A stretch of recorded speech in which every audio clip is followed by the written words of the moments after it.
Okay, howdy everybody, and welcome to what's probably the finale of the Azure Championship crossover event. I'm Matthew R. Dawson, your friendly neighborhood host and GM here on the network, and joining me around my virtual table today are Brandie, Brie, Junior, Koines, and Kyle. Say hi, everyone. Get some. Yo. Howdy. I'm here. Okay. Now, as we wind down the crossover event and conclude both the Azure Championship and the Rowena Heist, I just wanted to take a moment to thank all of my players for being flexible and working together to make this special event a success.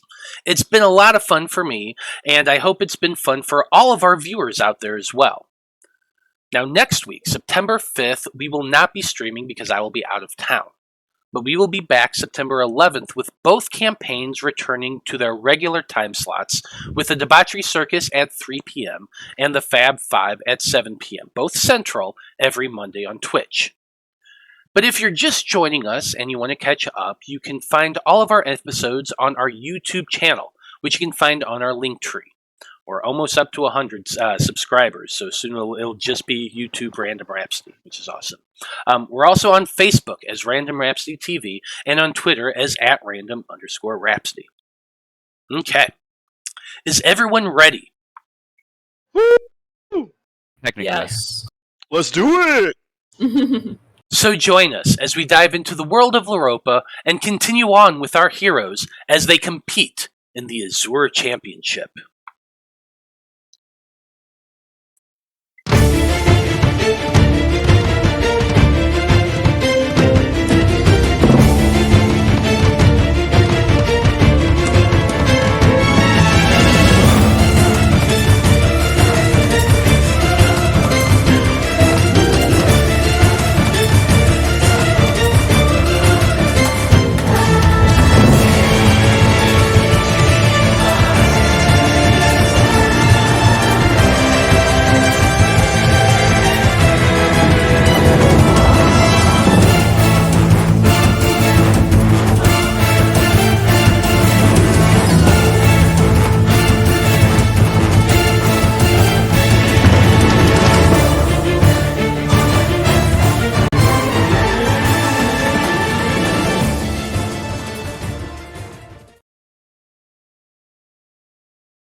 Welcome back. So when we last left off, our heroes had traveled to Rowena, the oasis capital of the Margarden Federation, in an attempt to acquire a dream root that is in the possession of its ruler, the Zaim.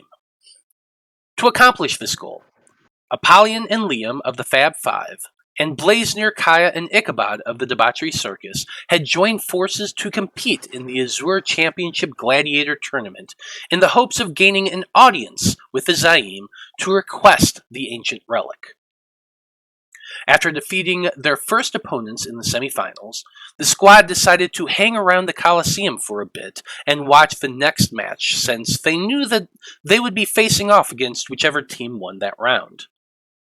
In the end, the winners turned out to be the Dragonborn team Apollyon had befriended previously, known as the Chroma Brigade, who stood as the winners. The team headed down to the Undercroft bar once again, where they found Biscuit in conversation with a familiar golden-haired bard named Munlin Goldtongue. The bard delivered a message that Grovagar wanted to meet privately with Apollyon. But at the cautioning of his party, the Minotaur Gladiator declined. Now, not long after Goldtongue left, the Dragonborn team returned to below to be congratulated over their victory. Our heroes met with the Chroma Brigade, and eventually over drinks, the two companies made a warrior's agreement to hold back any death blows so that both groups could walk away from the match. From there, the party headed out to the bazaar to pick up a few potions to give themselves an advantage in that match. And so, Gladiators of the Azure Championship, The match against the Chroma Brigade was chaotic, to say the least. The Dragonborn worked well together as a unit, throwing spells to hinder as well as harm. Fortunately, your research into their tactics paid off, and you were able to corral their healers and keep the spellcasters occupied while taking down their heavy hitters. You were also true to your word by sparing the Dragonborn's lives, much to the adulation of the crowd. So as you all stand there in the center of the arena, enjoying the cheering throngs who had watched your victory, a question comes to each of your minds. And that question is, what is something your character regrets? And since Ichabod, you're the one who rolled, why don't you go ahead and go first? I think right now Ichabod is he's regretting getting into that fight with his wife. It's like the first time he saw her in 3 years, and they just argued immediately. That's fair. That is fair. Okay. Liam, how about you? Well, my biggest regret so far is still stealing that bronze glaive for my master, Grood. Even though we were able to return the glaive, the majority of the city still died. So that still weighs on me pretty hard. That is fair. Blaznir, how about you? Oh. No, my mic is on. Okay, cool. I don't know. I didn't think about it at all. No regrets. I think if Maybe- anything... Well, what? I was gonna say maybe regretting not having that one spell prepared. You know, I guess. But I think if anything, he just regrets sticking around to Druid Grove for so long. Okay, that's fair. Not just walking away. Yeah, no, I dig it. Okay. Apollyon, how about you?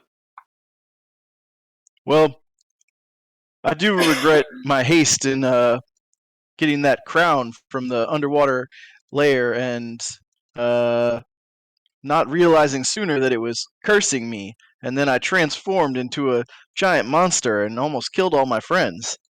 Yeah, that wasn't the best decision. No, probably not. Probably not. Okay, I like it. Caia, what about you? Caia doesn't regret much. She's kind of pretty chill, but there was that one time when she was a young turtle, she didn't stretch properly before a battle. Definitely regretted that. Never made that mistake again. I mean, I was expecting more like regretting knocking down pipes that exploded and killed one of your friends. But Caia is so okay, yeah, there is zen. that.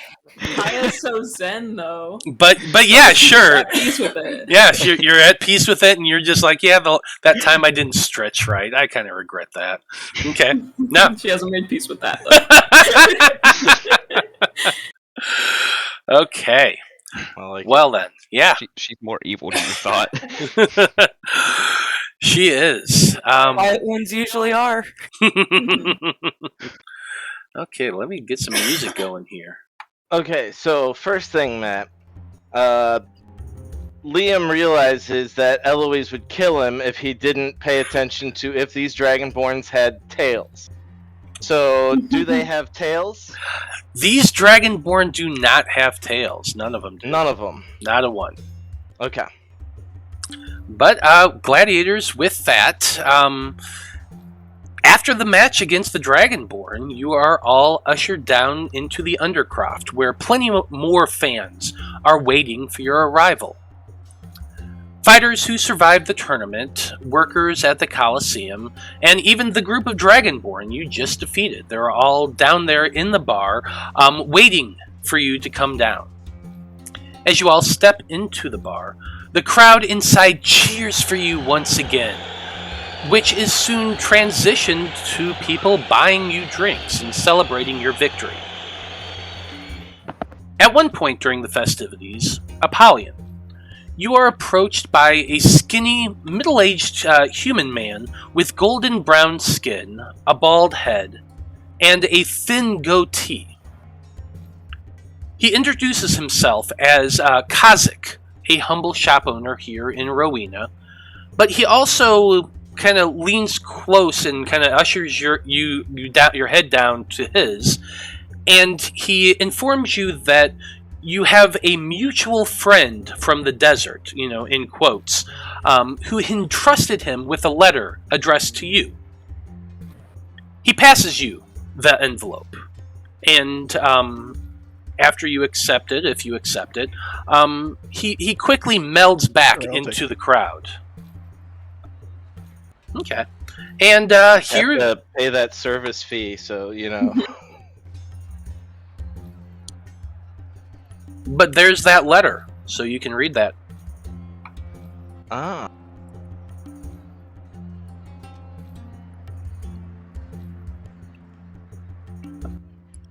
You want me to read it out loud? Yeah.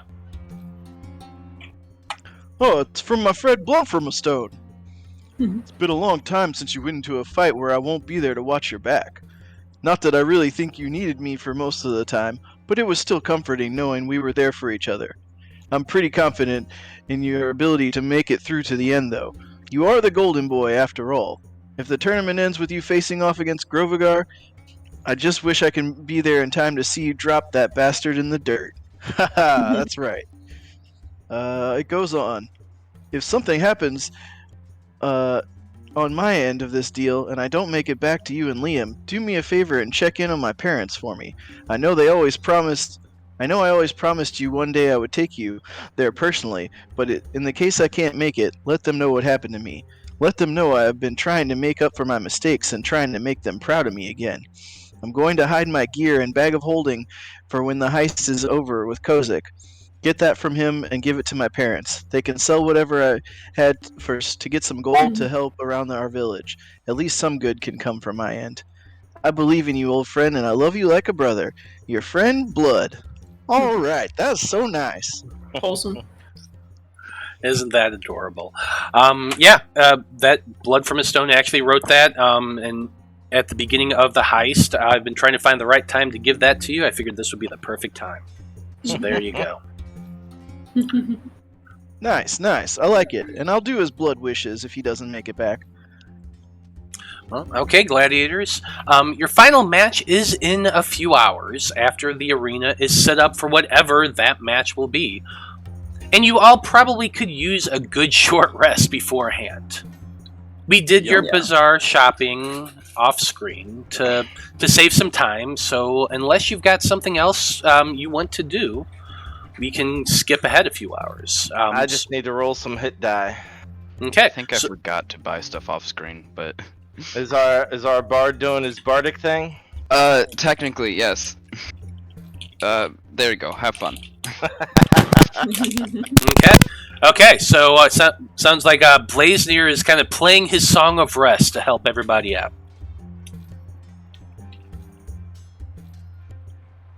I imagine you're all sitting in the bar at this point. Drinks are on the house. No one's making you buy anything while you're doing this. So go ahead, roll those hit dice. If there's anything else you wanted to do, now's the time. Alright, I already rolled my hit dice, so I am Gouda. I will accept just a couple of drinks, though. Alright, so I got 6. I'm upset because I didn't prepare a spell I wanted to prepare. Oh, the regret. It's such a regret. It's constant. I pat Blaznir on the back, but really hard.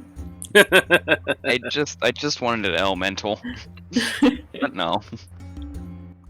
So as we're sitting around and relaxing, Apollyon can't help but think of Grovagar in this upcoming battle, and wanting to know this man a little bit deeper, he goes and pulls that paperback homoerotica out of his bag and looks it over a little bit, kind of imagining himself and Grovagar in some of these depictions and pictures in this book.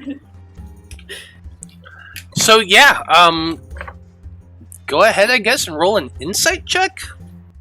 Yeah, I'm trying to. I would like to know, like, is there a particular page that looks like it's a little crumpled or dirty or worn or something? Maybe some clues as to what in particular he Something was that's looking at. bunny-eared, maybe.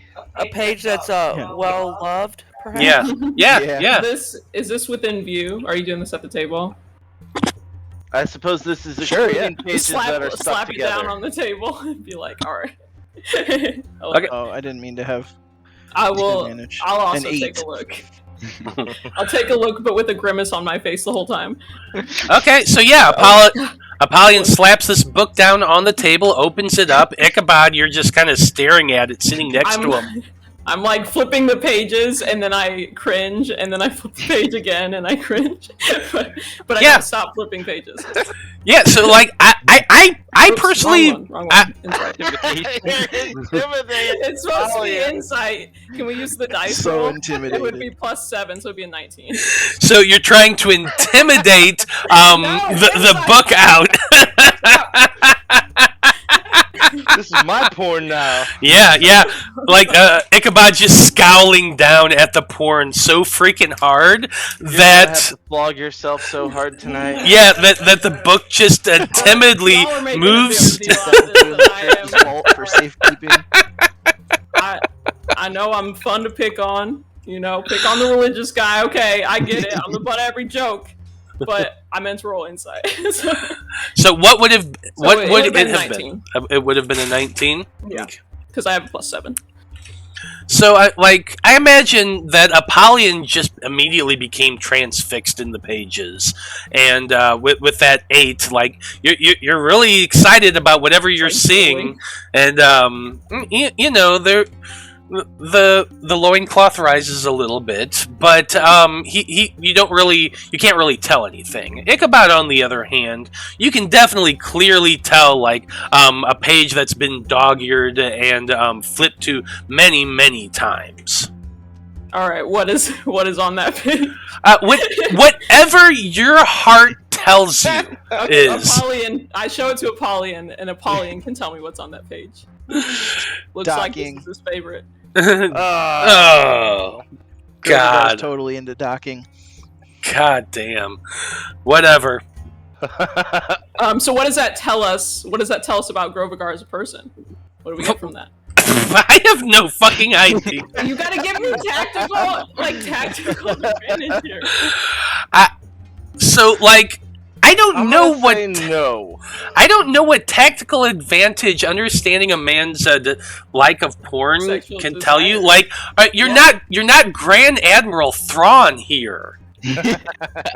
Well, sorry, I thought we were being creative. Excellent citation. Well, we are being creative, and I'm trying to like. I don't know what you're wanting Here's to my know. example. Like, if he was like a sub, you know, then you know that maybe he's Yeah, I was somebody who trying to kind of figure out hangs back in the A way battle, to distract or like him. or like a good distraction or something. You know, like, does this give me a peek into his inner personality that we could use against him? Like, is he vain? Is he prideful?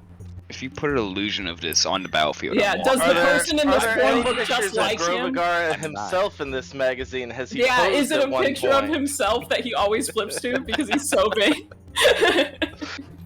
You know what? Sure. It's a picture of a dragonborn docking, or a half dragon docking, and it's obvious that he's self-inserting himself into this. So Okay, so you can tell that he's a very vain and prideful individual, probably a top.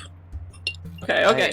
I am so glad we're hyperfixated. So on if we insult him, he'll get razzled. You know? I think what they're trying to ask is, are there any embarrassing tattoos that we could use? No. I feel like we got it now. All right, I take 4 psychic damage. I agree with that. God damn. Like, first 30 minutes of the finale crossover, everybody. Well done. You're welcome.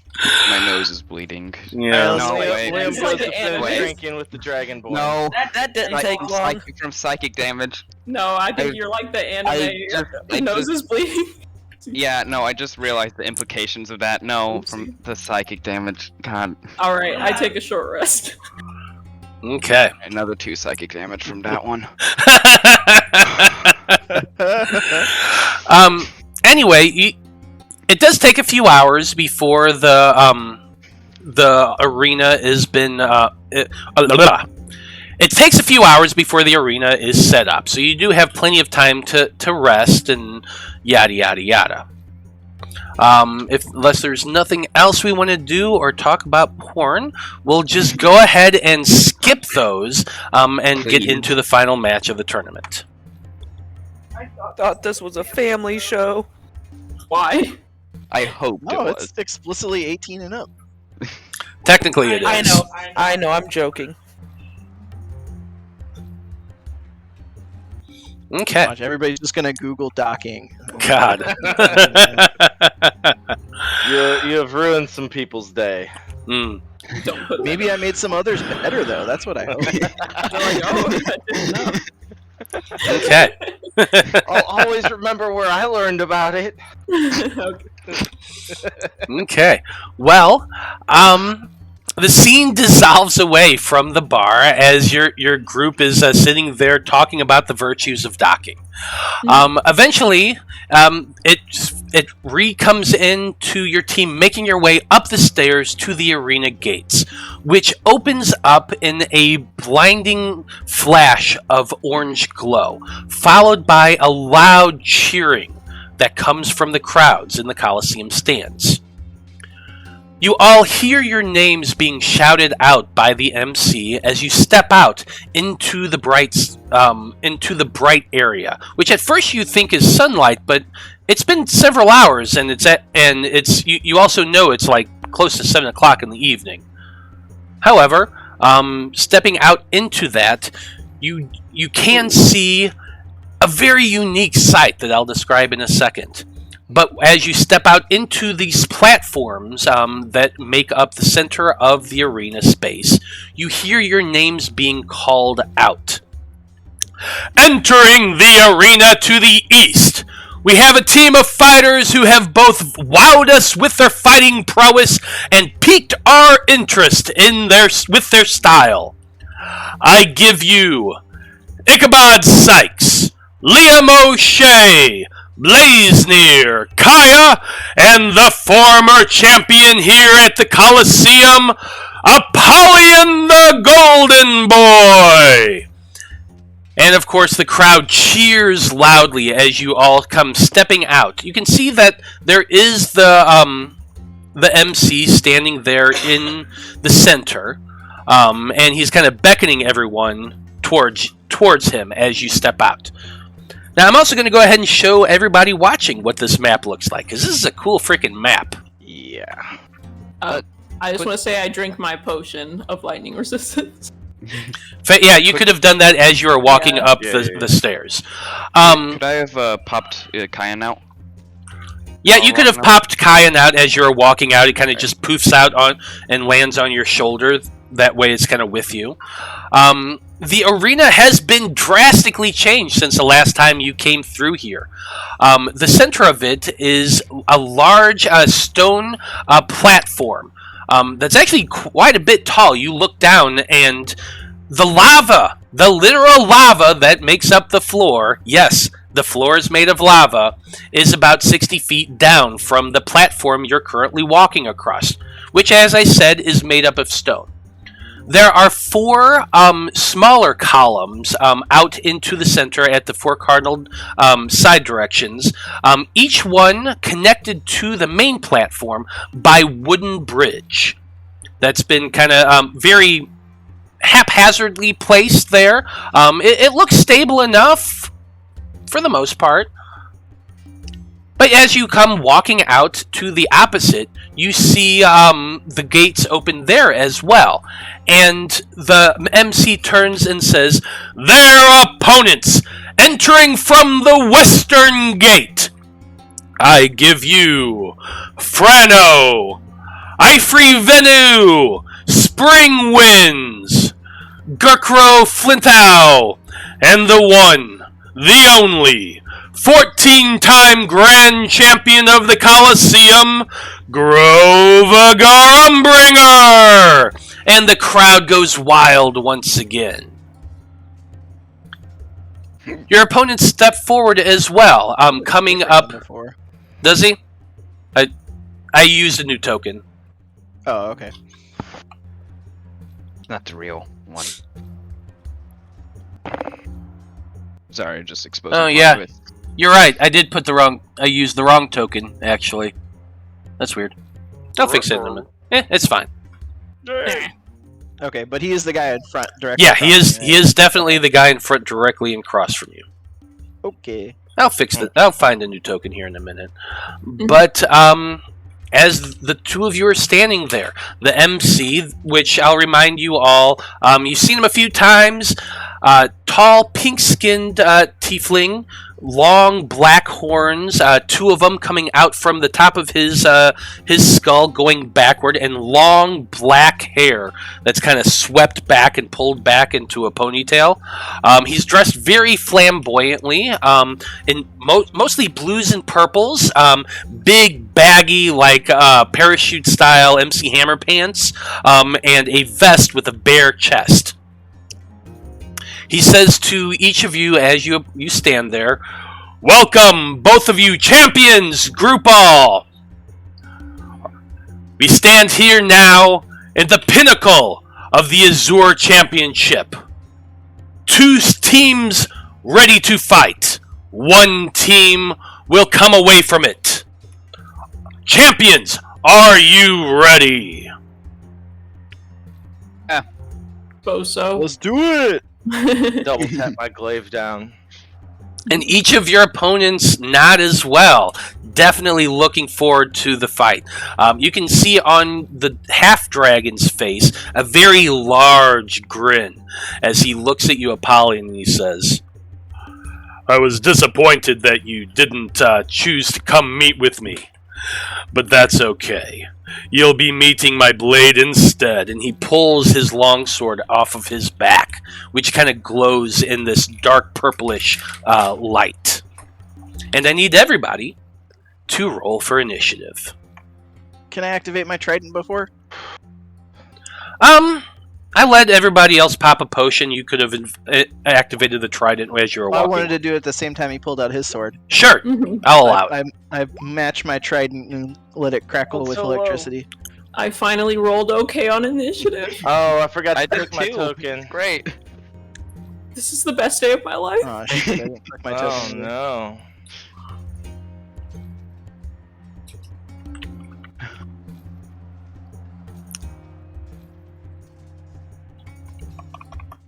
All right, I'm in there, but I got an 11. Can you throw an 8 in there for me? Yeah, I will. Okay, I changed mine. Don't worry about it.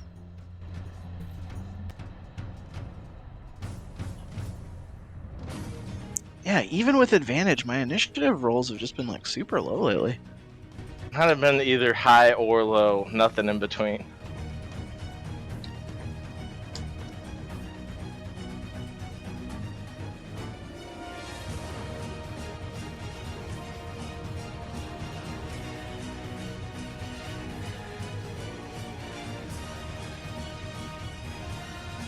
Scheming.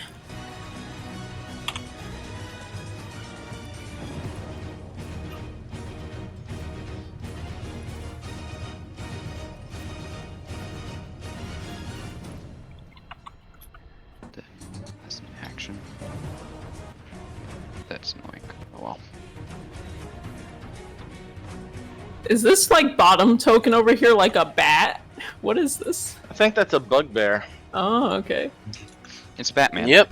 Or Man-Bat. Whichever. Bugbears do kind of have bat-like faces. Big goblin ears.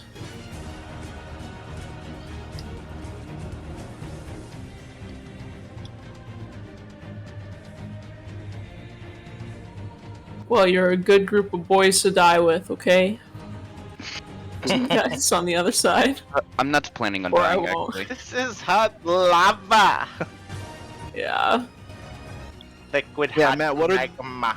what are the rules on like how much damage does the lava deal you? Is it like instant death or is it jump in per round or something? Jump in and you'll find out. Oh, shit. I'm certain it's a lot. It is a lot of damage, but there's a chance it might not kill you outright. Mm-hmm. there's And a I small imagine chance. there's room for like cool moves to avoid falling in the lava. There's saves for most things, yeah. Be a badass.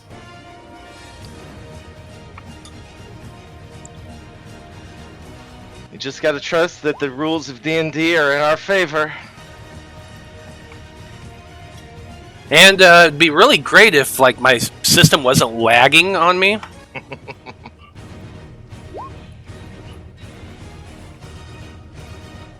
So that's what we're waiting on right now. I apologize. Oh, no worries.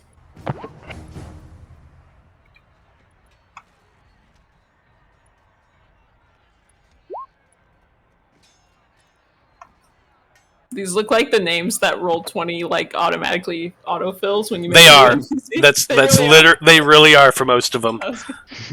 I was gonna say it always gives you just like word salad. Oh yeah, like these guys didn't matter. They're NPCs that just fight alongside, you know. Sure. Go crow.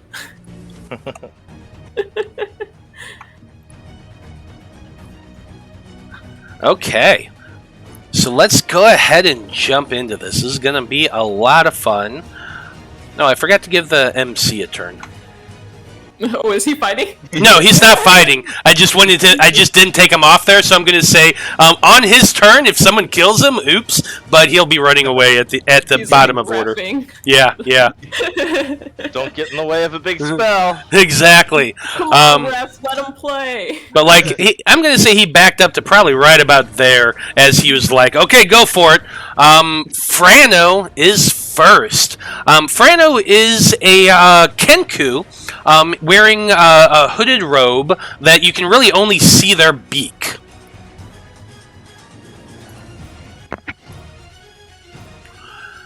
Ooh, this is gonna be fun. Ooh, I'm just before the bugbear.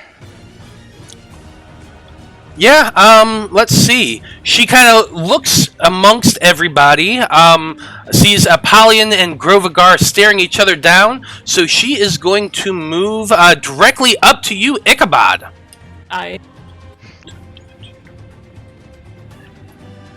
Yeah, as she does, you see this quarterstaff being pulled out from somewhere in the robe. So, like, almost as though it's just pulled outward from the inside of it. And they're going to be taking a swing at you. Okay, got my shield up. That's a 27 to hit. That will hit. Okay, so I'm going to need you to go ahead and make for me a con saving throw. It's a 19. 19 is a save, so you're going to take 14 points of damage in total, 8 bludgeoning and 6 psychic. Okay.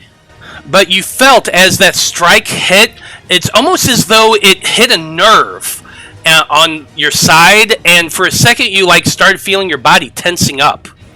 Because this, my friends, is a monk. Second swing with the quarterstaff. Alright. That's a 17, which I'm assuming misses. It does miss. Okay. Flurry of blows. 22. 22 hits. 22 hits. Another con saving throw for me, please. 12 points. Ooh, the nat 20 for Nat 20. She jabs you in your ribs, just to the side of your armor, and you feel very icy cold energy shoot through you. He actually... Yep. He actually, when the strike happened, you feel not bludgeoning damage, but cold damage. Okay, I'm going to use my reaction to do a charge from my repulsion shield. So she needs to succeed on... Actually, no, she just gets pushed 15 feet away. Just gets pushed 15 feet away. Got it. As she hits you, you pull up your shield and just bursts that repulsion energy, and she goes skittering back 5, 10, 15 feet to right there. So I'm hoping she doesn't have enough movement to get me for that other unarmed strike. Well, she has 50 feet of movement. She used 5, 10, 15, 20, 25, 30 of it to get to you. So, yeah, she has 20 more feet. 30, she does. Oh, she has just enough. She just has enough. She comes running back at you. One more jab with the unarmed strike. Come at me. 23. Jeez. That hits. Okay, one more Constitution saving throw. That one's a 14. 14. Damn it. Wait, let me see what the DC is here. DC is 15, so that is a failure. With that, finally, with that last punch, you feel like she hit a nerve, and your body just tenses, and you are stunned until her next round. So I'm going to put the stunned icon on you, which is unfortunate. Skip my turn. Yeah, so that's unfortunate for you because you did come next, but you lost your turn. But she also did burn through quite a few key points, so that's good at least. So with that, Ichabod, you're just standing there, frozen, shocked, as this monk that you've seen this happen quite a bit on your side, from Caia and Liam, but first time it's ever happened to you. Yo. Next up, we come to Spring Winds, who is the tabaxi in the background.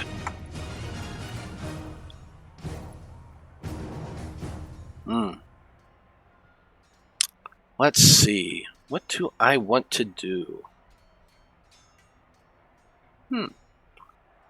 Yeah, I think, honestly, for this round, she's going to be acting a little bit more tactically. You see her begin to weave a spell. And as she does, her body just becomes blurred and shifting and wavering, and kind of vibrates a little bit. Okay, she did that using her action. Then she is going to go ahead and use her movement.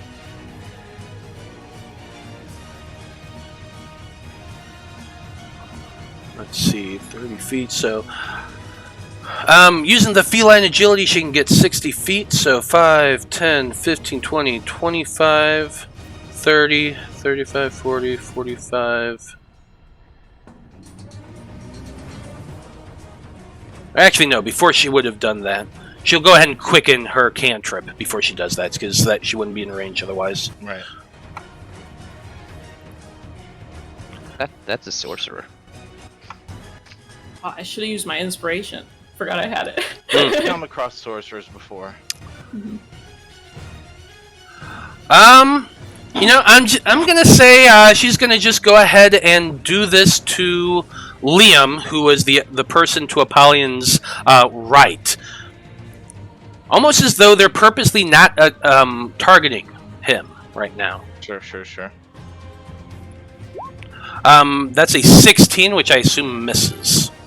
That does miss, yes. That does miss. So that was her quickened action, or quickened as a bonus action. Now she'll move. Okay. Yeah, 120 feet, that would have hit from almost anywhere on the map. Right? Oh yeah, you're right. It actually would have, wouldn't it? Duh. Either way. Either way, it doesn't matter, but she does move to right about there. And that's going to be her turn. Okay, Blaznir, you're up. Yes. Okay.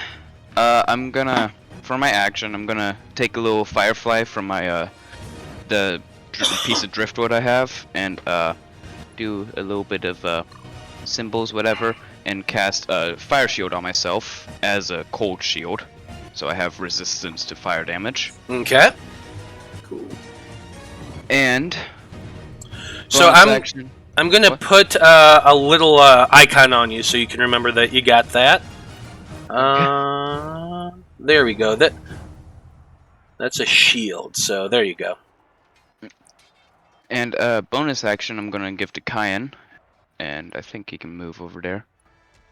Yeah, he's 30 feet. he's gonna move up to like right there, and right there. And if Apollyon is willing, he's gonna teleport and go put Apollyon right in front of the Dragonborn. Okay, so Apollyon, this little red panda comes flying over to you and lands on your shoulder, and seems to be trying to pull you along with it. Do you resist, or do you let it happen? Sure, I'll let it happen. It's fine. Okay. Okay, so a burst of fire. Now, when that happens, isn't it... When does the fire thing happen? It's when it leaves its space, so that Okay. Kenku is gonna need to make a Dex save. Yeah. Okay, dex save from the Kenku. What about Caia? No, it's She within wasn't 5 within feet. 5 feet. The Kenku's not within 5 feet. Oh, of the. Yeah, it is. Oh, never mind. When he was right here. I got you. It was. Yeah. Yeah, I didn't realize it was Caia. So, Where yeah. I was. That does save. Okay. Got it. But you appear from where you were, standing right in front of Grovagar. It's gonna be right there, and I'm not gonna move. No, that's it. Okay. I'm fine here. That's it for Blaznir's turn. Next we come to... technically move out of Grovagar's range.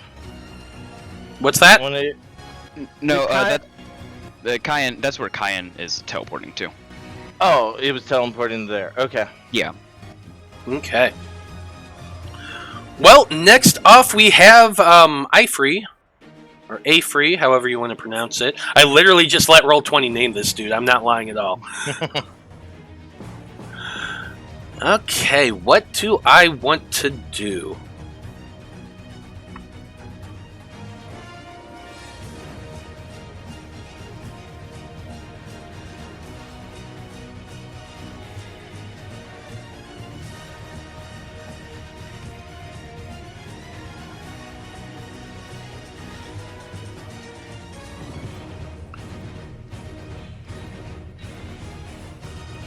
Okay. I think...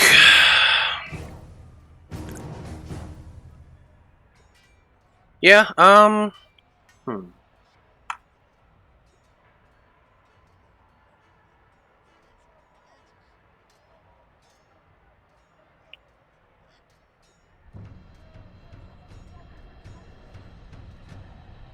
Okay, yeah, for Afree's turn, they are going to use their action to cast Spirit Guardians on themselves. A favorite spell of mine.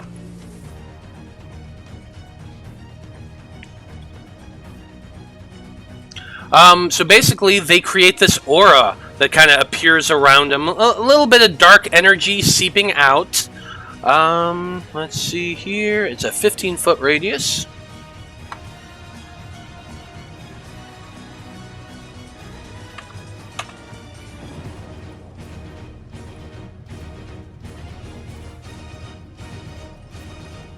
There we go. He creates the spell, designating his friends as the people who are immune to it, obviously. And then he's when that happens, when the aura happens, let's see. Apollyon's in the range. Let's see. An affected creature spirits. When the creature enters the area for the first time on a turn, or start its turn there. So Apollyon, I do need you to make a wisdom saving throw for me. At the beginning of my turn? Just right now. Whenever you encounter it on a turn. So now. I think you guys interpret that wrong. I'm gonna be honest. Every time we interpret it differently. I will no, I because disagree. it means on a turn, No, when it as says in a turn. when you enter it on a turn, not when it's summoned. So, like, if he were to get pushed in there on somebody else's turn, yes. Or if he walked in there on his turn, then yes, he would take it. But not immediately. Certain things, I agree with that. Like Moonbeam, that's how it works. However, the difference is in the wording. The difference is in the wording, and the wording states on a turn. I know, but that is to generalize if he gets pushed in there. But That's what that I've means. neither He didn't entered enter it it. nor started my turn just got inside some- of But it. it is somebody's turn. A turn is. Well, any again, turn at this any is time. how I am interpreting how this works, and this is how it works. See, I will tell you, Moonbeam is worded the exact same way. When a creature enters the spell for the first time on a turn or starts its turn there. Yeah, Is so it? I didn't do either of those things. I didn't enter the circle, and I didn't start my turn there.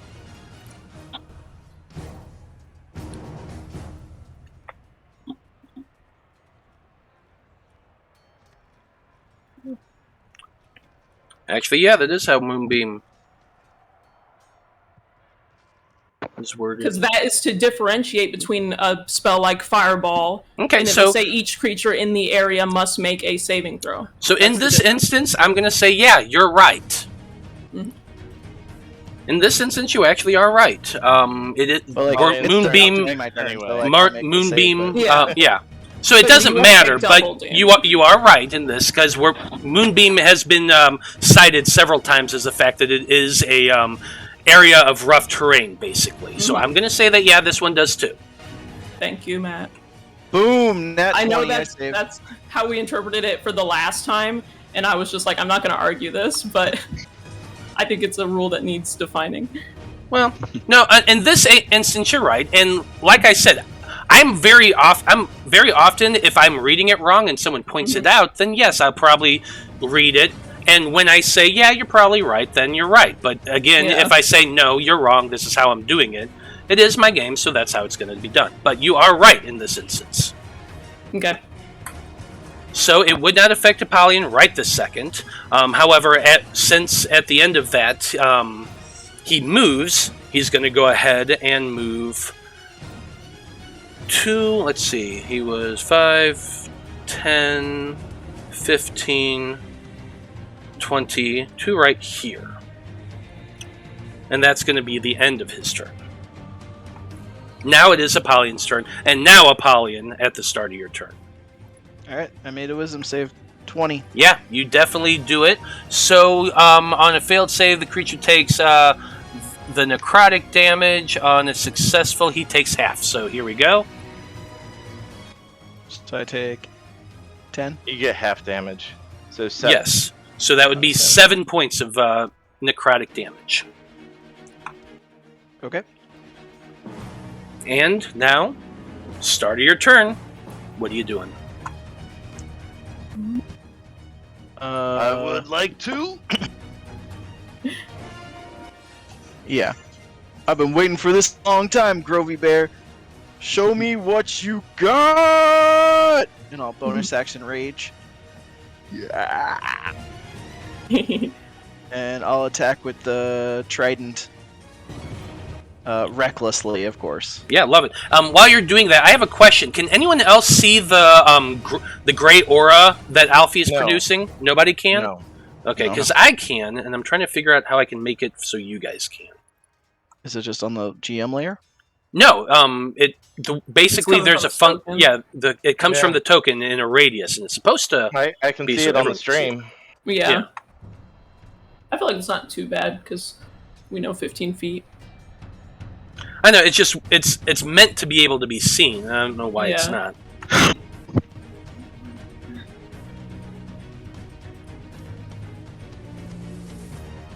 How about now? Nope. Okay, well, I'll just let you know if you're in the aura. Alright, alright, I'm gonna make my attacks. Go for it. 27. 27's gonna hit. I think anyway. I assume this 22 is regular? damage total. Super Yeah. reckless. Okay. Second attack.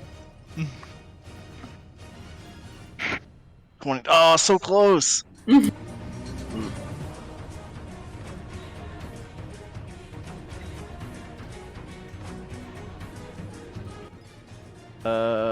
22 and 23, so 45 damage. 45 points of damage, not too bad. You run up, raging, howling with your might. Your horns begin to glow and crackle with that lightning energy as you just stab repeatedly with the trident, doing a decent amount of damage to him. That looked like it hurt. Yep. All right, that's it. That's it for you. Okay. Caia, you're up next, but you are technically within that aura, so I need you to make your wisdom saving throw now.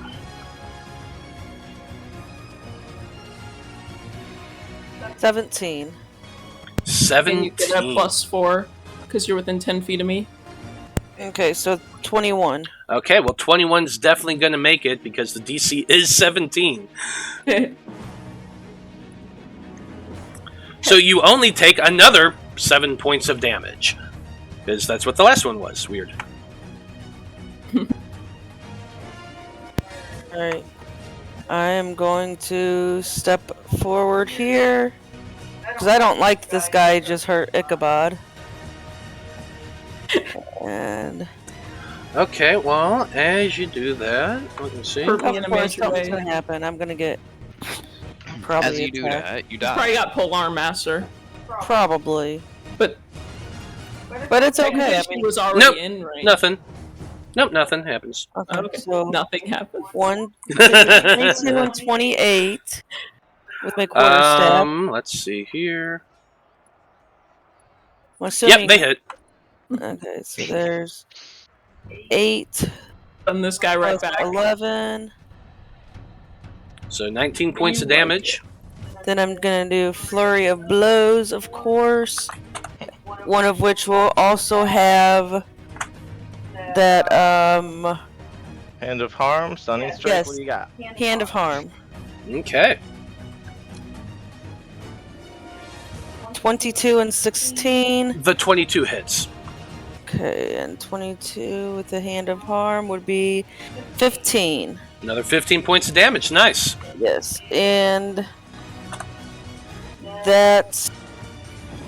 that'll be it. Okay. I like it. So that's going to be it for your turn there, Caia. Pummeling into the monk as the monk pummels into Ichabod. Mm-hmm. Oh wait, I wouldn't have gotten any kind of advantage on anything. I don't think you're flanking, plus he's No. stunned, so Yeah, that's so not really you don't get helping. anything for that. Fair point. Just making sure. Oh, also, your speed is halved in this area. Not that it mattered, because you only moved a little bit. Hmm. But it is difficult terrain. Because there are these tiny little spirits flying everywhere. I thought it was difficult terrain if you fail to save. I might be It wrong. just says an affected creature's speed is halved in the area. And when it enters the first time or starts its turn there, it must make a wisdom saving throw. So, just it always is difficult terrain. But finally, Grovagar is getting to go next. Oh, that blue dragon, half dragon, just smiles as he kind of shakes his wings out a little bit. He says, "I think this is going to be fun." And let's see, to start things out.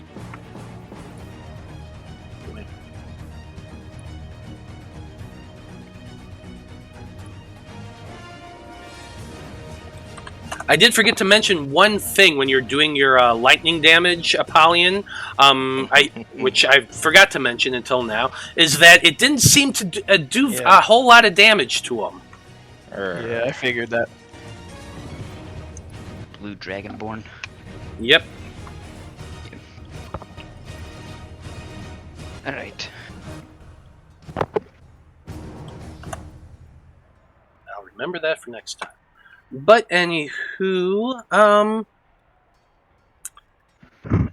what does he want to do? God, there's so many things. There's just so many things he could do.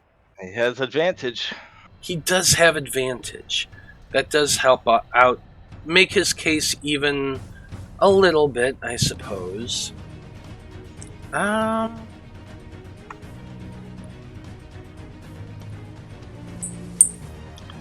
I think he'll just heft that long sword of his, twirling it back a little bit. And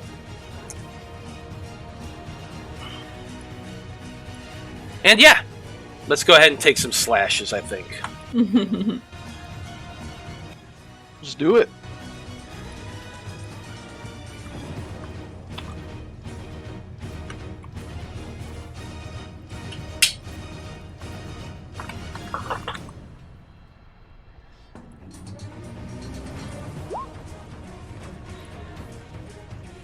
So first slash, weak as fuck.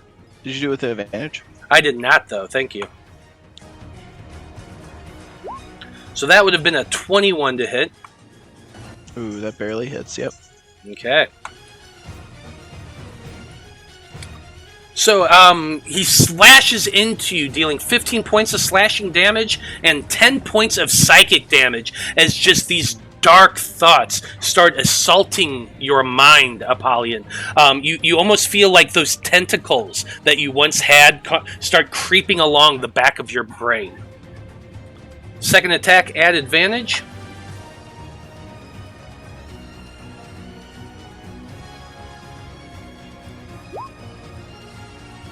That's a 25 to hit. Yeah, it hits. Oh boy. That's another 15 slashing and 3 psychic. So the slashing damage was both reduced by half, so it was only 14 total. Alright. Remember, does this guy have third? I don't think he does. No, he doesn't. Does he have a bonus action? Yeah, he does. He does indeed. However, he does not seem to be using it at this point. He stands there indomitably, and he just grins at you, Apollyon, and he says, "Okay, my friend, let's see how you handle it." That's going to be it for his turn. I'm gonna say that long sword or I thought you had a long sword, but now it looks like you have a short sword. Oh no, you didn't! Got him. Got him! I'd like to point out I'm actually one turn ahead of the bugbear. I rolled an 8, so I'm not the last to move. Okay, that's fine, but go ahead and do your "oh no you didn't," Apollyon. I put it in chat. Thank you. DC 13 dex save. Get rebuked. I didn't realize that was part of your spell. That should not it's have a been. failure. Yeah, should not have been an advantage, but it is a failure. It's because you 16 fire damage. insulted him based on what you learned from the porno. Yeah, definitely. See, it is working.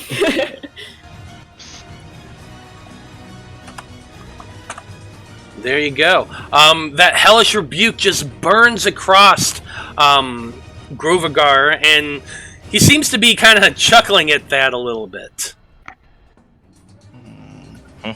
Liam, you're up next. Alright. I am just outside of the field of that dwarf, right? You are indeed outside of it.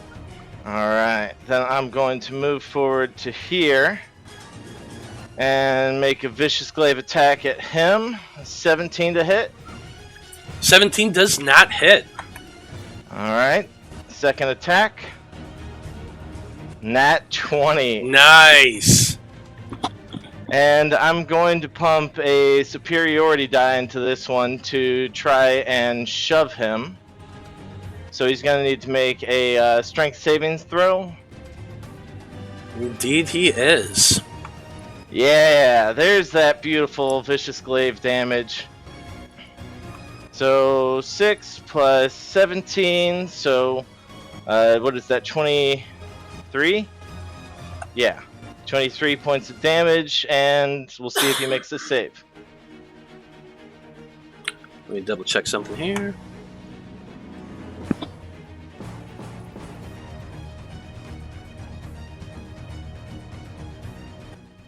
I feel like the damage isn't right. Why would it not be right? Because it's not doubled from... Oh yeah, your The original critical. damage It's is not supposed to roll 2d or a d6 or something on top of it. Damn It does I roll thought the I fixed that. 2d6, but it didn't roll 2d10 for Yeah. your glaive. It didn't. So you need one Yeah, more. it's like it D10. didn't give you the regular damage. Yeah, it didn't. So roll 2d10. Okay. Damn it. 2d10. Another 16. That's weird. Okay, so It's as 'cause Roll20 doesn't know how to do the criticals. I don't know. yeah, well, Roll20 can't just double a dice roll by 2 for some odd reason, so that's why it rolls twice. It's odd, but that's how we've always done it. Anywho, so as you shove with that glaive, you stab into him and push, and as you're doing that, you just see this odd sight of like bugs seem to be crawling all over this guy's arms and legs, and seems to be actually helping him resist that. It's an actual bugbear. That's Okay. It's a bugbear. Wow. So that was a critical success. Yeah. Yes, he was not pushed back at all. It's almost as if these bugs seem to be holding him in place. All right. Let's see. I'm gonna go ahead and flip the glaive around and throw a glaive bottom at him Okay. for a 20 to hit. 20 does hit. All right. Another 16 point. Oh wait, no. Take away the superiority dice. Just Okay. 8. Just the 8 points of damage. Okay. Yes. And we'll try another shoving attack. Oh, so then do add the superiority die. Yeah, so then you would have to add Oh the yeah, I do. superiority Yeah. die. So 16. You're right. Yeah, how many superiority die do you have? I get 4. 4 of them. Got it. Okay. Hold on, I got to do the math real quick because I haven't done the math on all the attacks yet. 16.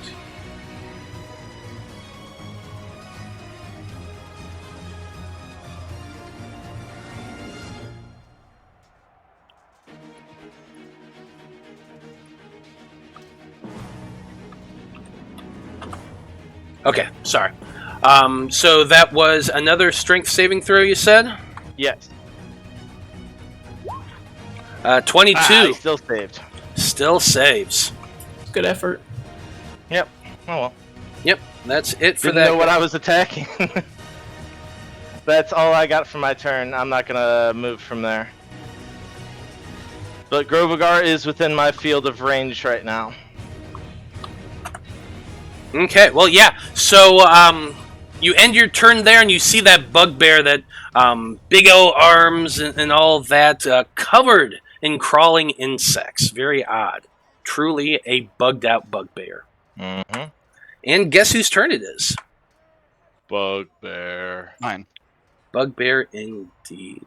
Oh.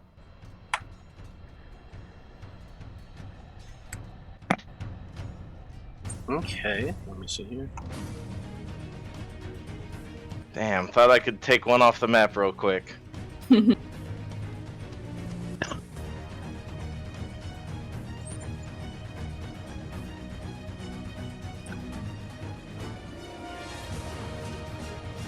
No, instead what happens is as his action, he disengages from you, and then as a bonus action, he begins to hover upward, flying about 10 feet up as these insects all begin to extend their wings and start fluttering, like they're clinging onto his body, lifting him up into the air, and he just looks down at you and kind of cackles a little bit.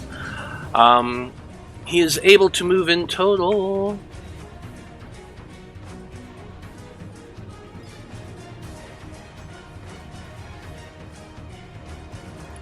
He only moves a little bit. He's not really moving a lot, but he comes and flies this way and hovers to just about right there. The swarm then drops him down once again, and he lands. And then he's going to move another 20 feet back. 5, 10, 15, 20. To right about there. And that's going to be his turn.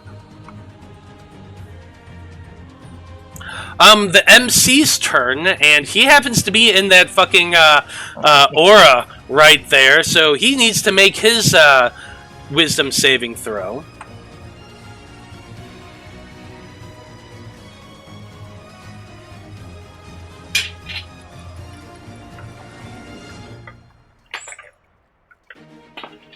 I believe he does save. No, he does not. That fails. That's a 15. Well, he's dead. Possibly. Rip MC. It's okay, he's a tiefling. I'm gonna revive him after the battle. No. I will. Well, he only takes he takes 12 points of damage as these biting spirits just start assaulting him, and he's god damn! And very irritatedly, he starts running backwards and moves quite a bit. Yeah, I'll bet. Except he's slowed for the first 10 feet.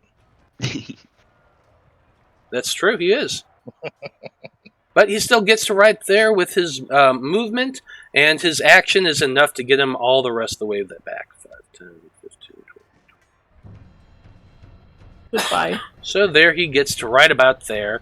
He's kind of cursing and snarling his whole way. But that's it. And as it's 4:16, I think let's go ahead and take an early break. That way we don't have to take another one later on in the battle. How's that sound? Sure. Okay. Sure. So we will be back All right. in about 10 minutes, folks. And when we do, we are going to see the conclusion of this battle and whether or not our heroes actually able to become champions. So stay tuned. Yeah. Ugh.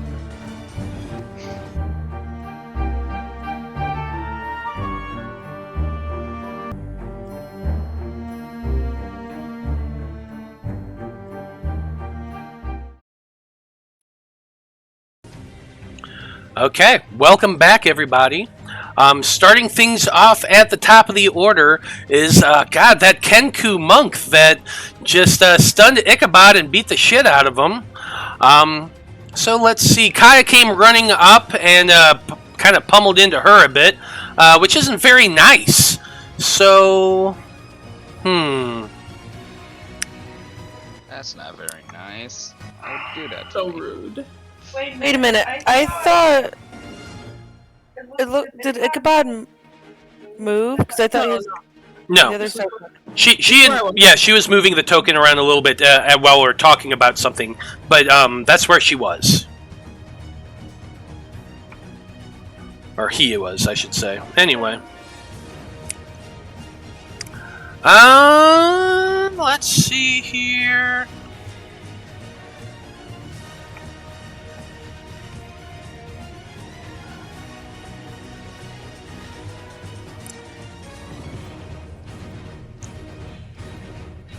Yeah, I think at first, the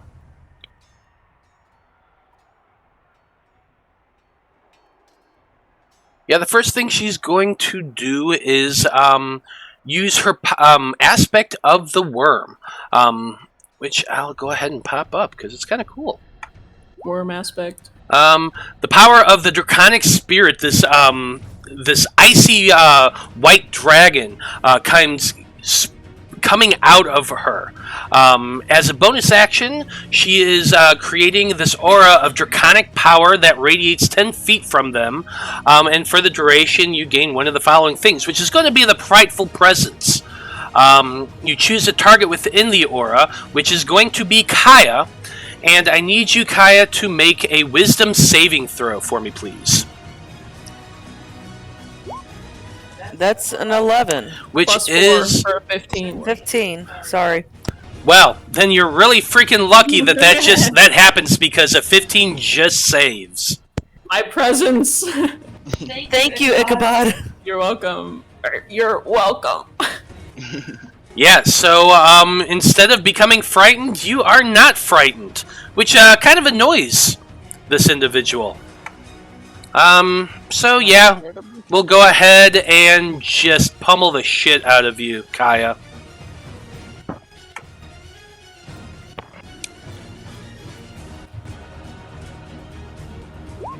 That's a 17 to hit, which I believe does not hit. It does not. Wow, and neither does a 15. That's unfortunate. Frano is frightened of you. Yeah, that was a bummer of a couple attacks, but that's bonus action. I'm not going to use movement. Is patient defense a bonus action? I don't remember. It's a bonus No. action. Yep, it is a bonus action, so she can't do that. So yeah, that's it for her turn. Ichabod. Fortunately, since Caia didn't fail that fear thing, the Kenku didn't focus on you. Now, at the start of your turn, the first thing I need you to do is make that, the wisdom saving throw. It's a 23. 23 does succeed, so you only take 7. Nope. 5. Yeah, even better. 5 points of necrotic damage. All right. So I'm free to use my limbs. I look at this Kenku, just really pissed off, and I'm gonna hit her twice with my sword. See how she likes it. Oops. I meant to roll those one at a time. So with the first one, I want to do a superiority die and try to trip her. Okay. That's what, a strength saving throw? It is. Let's see if I can roll just my superiority. There we go. So that's 21 damage and then a strength save.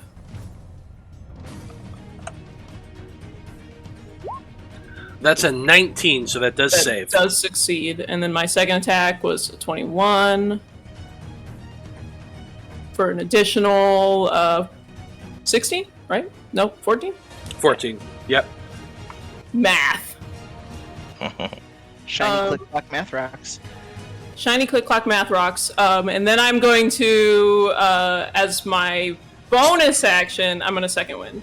Still 35 points of damage. That's pretty damn good. So second wind gets me 5 plus 3, 8 back. Plus 8. Okay. I'm going to do my movement I mentioned before to walk around this person and go right here. And then I think I'm still mad, so I'm going to action surge. And hit her twice more. Action surge is... Well, paladins are naturally mad. Yeah, which... Always okay, mad. yeah. One of those does not count as a bonus action, right? I'm blanking on fighter. Okay, No, then... action surge is just a thing you can do. Okay, yeah. Then, It yeah, doesn't you're count good to as go. anything. You're good to go. So that first one misses. Oh my god. Yeah. I'm gonna channel divinity to add plus 10, so I can hit one of these and not waste my action surge. Okay. So, were you still aiming at the Kenku? Yeah. Okay. So that would be another... So yeah, 22. channel divinity guiding strike adds plus 10, 20. Yep. Yeah, absolutely. That's fine. Totally hits, and it does an additional 11 points of damage. Oh, I'll take it. And then I'm just gonna sit right there with my shield.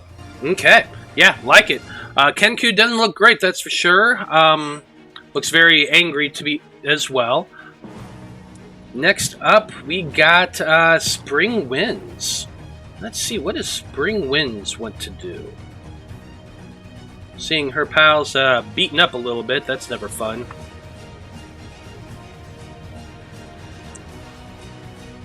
Do I want to do Chain Lightning or Sunbeam? That's the What are you gonna question. do about it?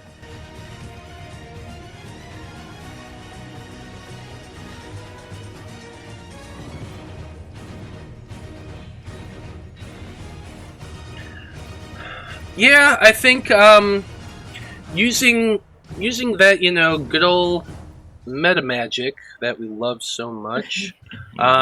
She's gonna go ahead and quicken a Chain Lightning. Uh-oh. Ouch. So the first person that's gonna be shooting out at is Liam. Yep. That sounds about right. That sounds like a problem. Is So there I a need- save for this. There is a save. It's a DC 17 Dexterity saving throw. Ah, damn. No, man. I am not close enough to Ichabod to get that bonus. No. You are not, and a 13 is a failure. Oh well, I'll take half damage because I'm a monk. You will take half damage, so you're only actually going to take 19 points. 19 points of lightning damage, and then once it strikes you, It 3 bolts leap off from you and strike as many as 3 other targets as long as they're within 30 feet. The target can be a creature or object that can be targeted by one of the bolts. A target must make the dexterity saving throw again. So that's gonna be, let's see here, 30 feet of Liam. Anybody? Obviously Apollyon. Yeah. Obviously Apollyon.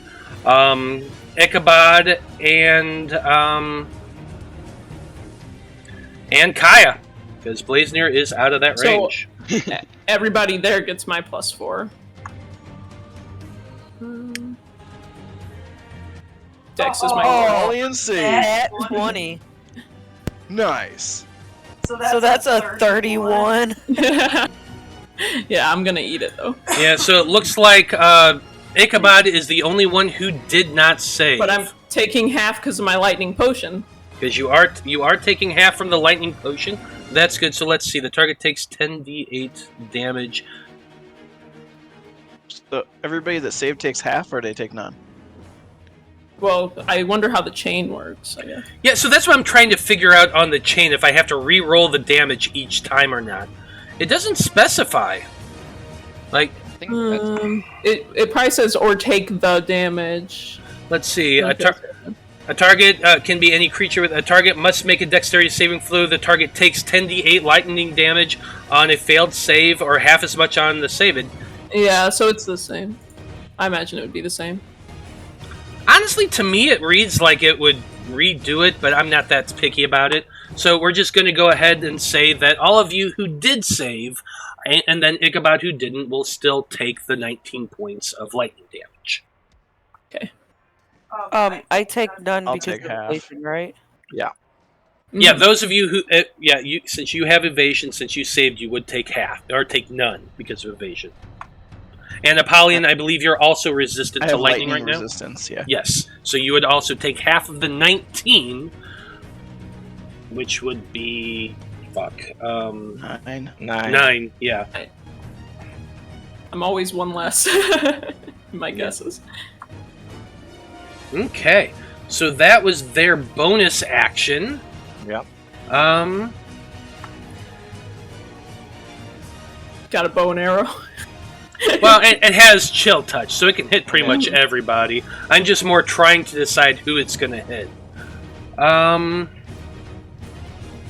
I didn't get hit. I'm going to go ahead and say that that stupid little red panda that's floating there. Yeah, it sees that hanging onto Apollyon's back, and it's going to go ahead and cast chill touch at Caia. Wow. She's a cute, fluffy tabaxi. She can't stand to see something else that's cuter and fluffier. Damn right. I assume see a it. 22 hits Caia. Probably. 14 points of necrotic damage. Okay, that's fine. Not really fine. I can't believe you would do something like that. That's Yeah. just cold-hearted.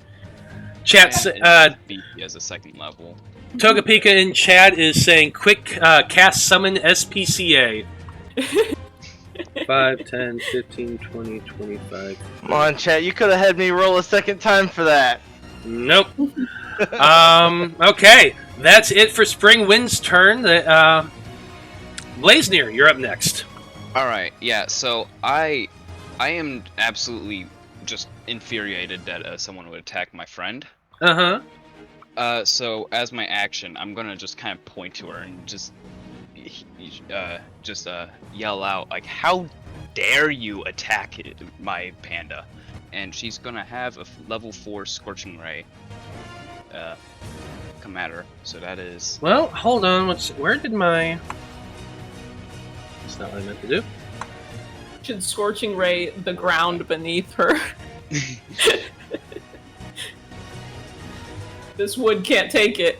We have effects.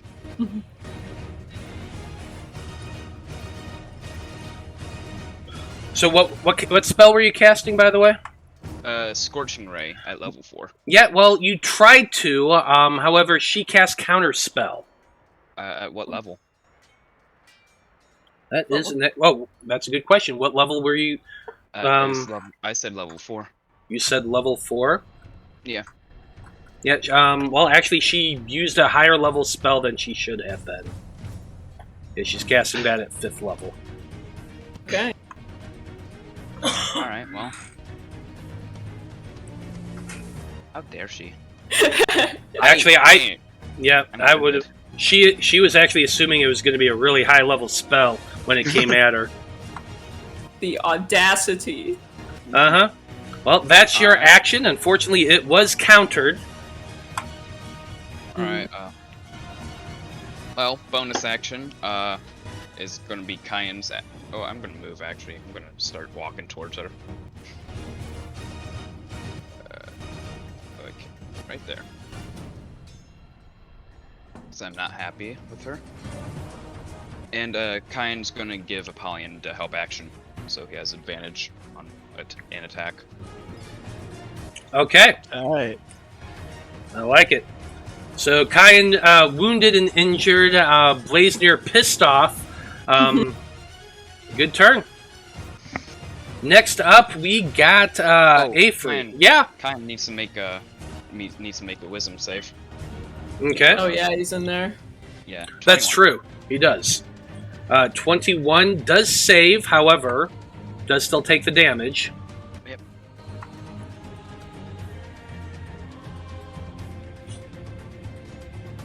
Thank you for reminding me about that. 7 points of necrotic damage. Yep. Okay. Now it is Afri's turn.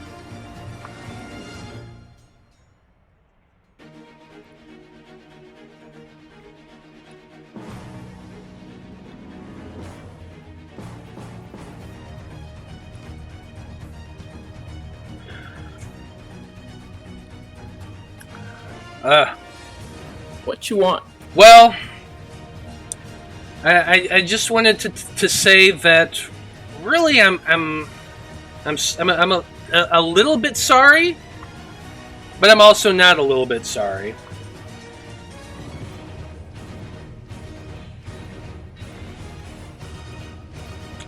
Yeah, that can literally hit everybody. Awesome. So Avery, who is obviously a cleric, Mass Cure Wounds. Going to be hitting the 5 people on their team.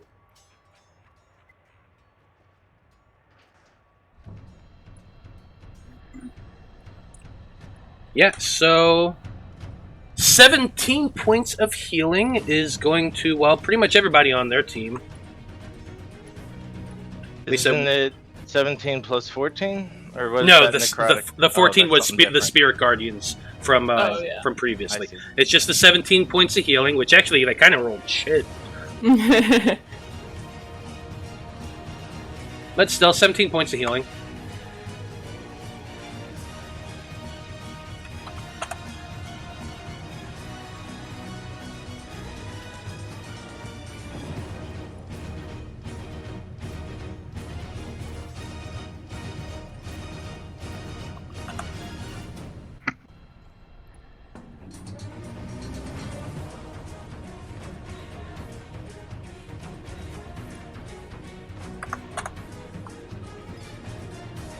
Okay.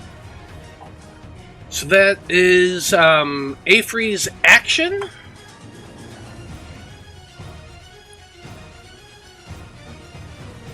I have anything good for bonus actions?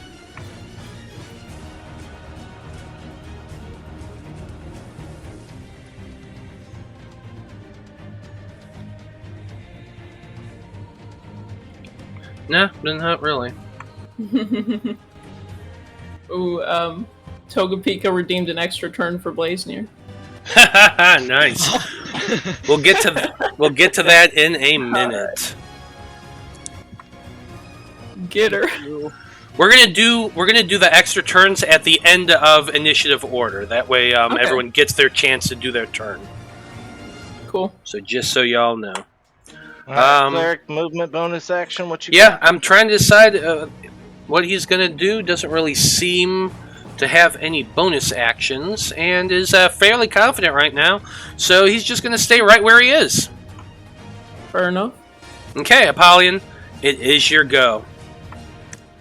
Alright.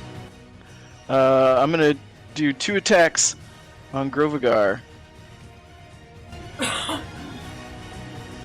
Reckless. I will remind you that your first attack, you do have the help action from Caia. So you do not have to attack recklessly. It only does my first one, though? Yes, it only does the first one. Alright, I'm going reckless anyway. I want advantage on everything. Yeah, that's fine. That's fair. Caia's kind of sad. Critical, baby! Nice! I got him a crit. What's the other thing I'm supposed to roll? Excuse me. One more weapon die. So what is my weapon you're die? A D6? Yeah, one more weapon die. Oh, it fell onto the Nice. 6. Hell yeah. Alright, how much damage is that? 18 plus 11 is 29 plus 3 is 32, 35, 39 points of damage on my first hit. 39 points of damage. You stab with all of your might into his chest with that trident, and he yells out in pain. The lightning damage doesn't do nearly as much as it should, I'll remind you, but he still took quite a bit of damage there. Second hit, 22.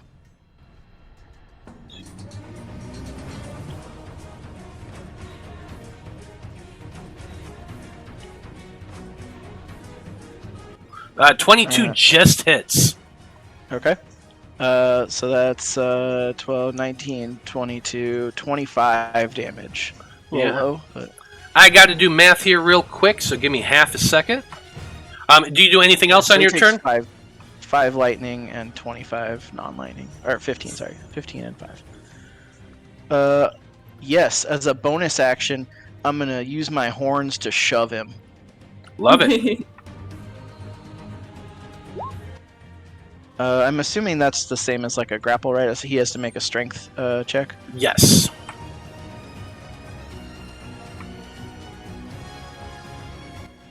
And I make athletics.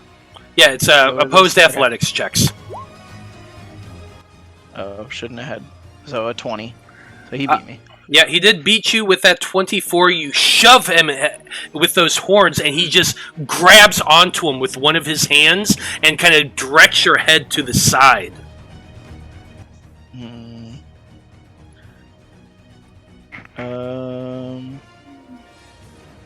Shit. I wanted that to work. I'm gonna use my action surge to attack again. Yeah, go for it.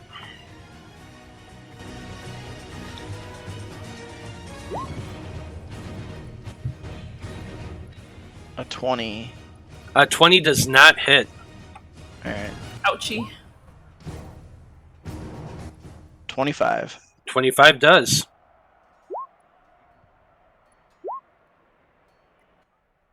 Alright. 22, 25, 28 points of damage. half lightning. Yeah. Yeah, so 6 lightning and 15 normal. Yeah, so I sat here and was doing the math on a calculator as you were rolling. In total, with all of the with all of these attacks and action surges, you did 69 points of damage. Nice. And that's including the resistance modifiers. So yeah, nice. Very nice. I'm gonna. Oh wait, I can't take a second bonus action with action surge, right? Yeah, you cannot. However, he looks very hurt from that attack. All right. Well, I'll just risk the attack opportunity then, and I'll say, or actually, I'll on my final attack as I'm stabbing into him, I'll kind of lean in close, and I'll whisper to him, I know what you seek, brother. 5 may join to claim my true power. seek ye out 5 to gain all that you desire. That is, if you can. And then I will use my flying speed from my winged boots to fly 40 feet straight up in the air. He can attack of opportunity me if he wants. Okay, give me 1 second here. Chat, your attack doing a lot of extra turns. I will not allow 2 extra turns for one person in 1 round. However, at the end of the thing, Apollyon and Blaznir will both get their turns, their extra turns. Okay.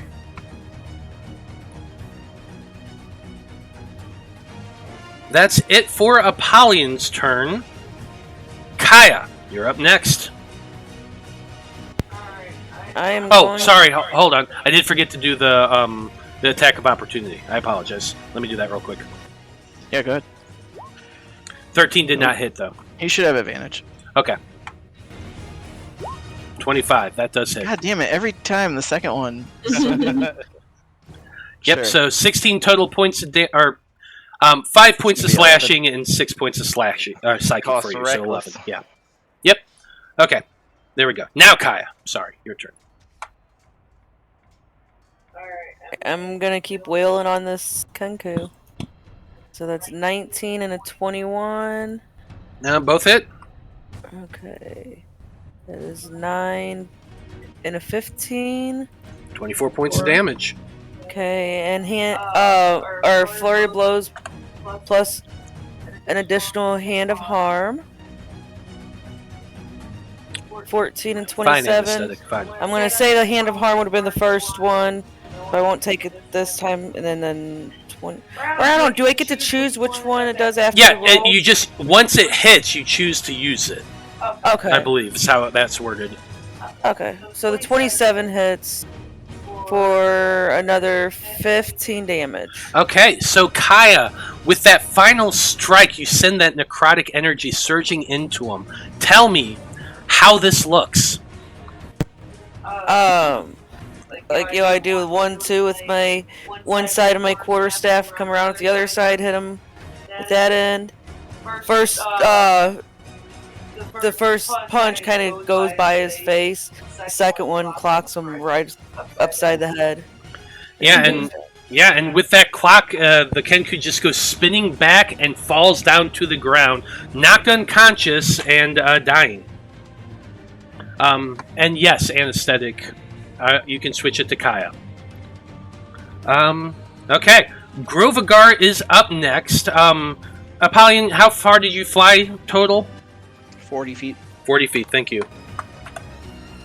Yeah, as you do that, Grovagar extends his wings outward and he says, "Oh, I was looking forward to doing this with you," and he flaps his wings, flying upward. So, Liam, you do have an attack of opportunity here, since he is leaving your threat range. Excellent. Go ahead and take a quick swipe.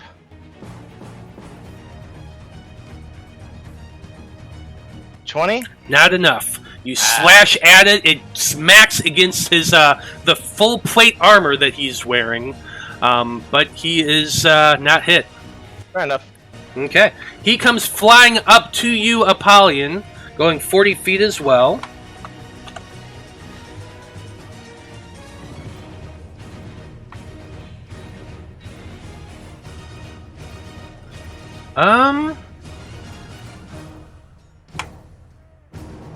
One second here.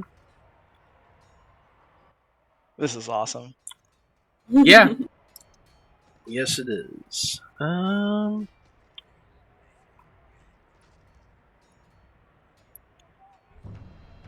why did I give him all action spells? So disappointing. Ah, well. Okay, yeah, he's gonna come flying up next to you, Apollyon. As he's flying, he begins slashing with that long sword of his. That's a 24 to hit. Yeah, 24 hits. Which should be an advantage. Oh, it should be. Thank you. Still, yeah, it's enough. Okay. So that's a total of 7 points of slashing for you, and another 6 psychic. I'll turn on the advantage this time.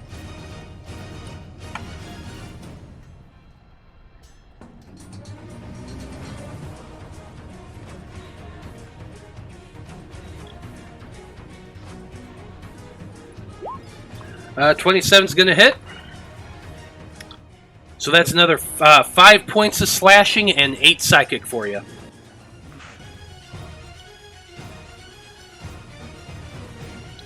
Oh yeah, you're both looking. Coughs up a little blood. I imagine so. You're both looking pretty rough right now. But that's it for his turn. Liam, you're up next. All right. He's no longer in my range, so He is not. I'm going to take off over here. Yeah, let's go ahead and get nice and close. We will start off with a vicious glaive attack. 19 to hit. 19 does hit. All right, I'm gonna pump a stunning strike in that, so a Constitution save. You got it. Ooh, a 10 on the die. That should not have been an advantage. Oh wait a minute, no, that's Grovagar. That's sorry, Oh, It's all wrong. all wrong, 100% wrong. Well, I'll still keep the number, but it's being subtracted by 4. So does a 16 save? 16 just fails. My DC is 17. As you strike into it, his body just locks up. Actually, All right, I'm gonna switch All the this over bugs to are stuck. advantage. I need to look at one thing here. Give me half a second. Sure. See if he has advantage on those saves too. Yeah. So this is a swarm ranger, and the swarm does some weird things. I just want to make sure it doesn't change anything.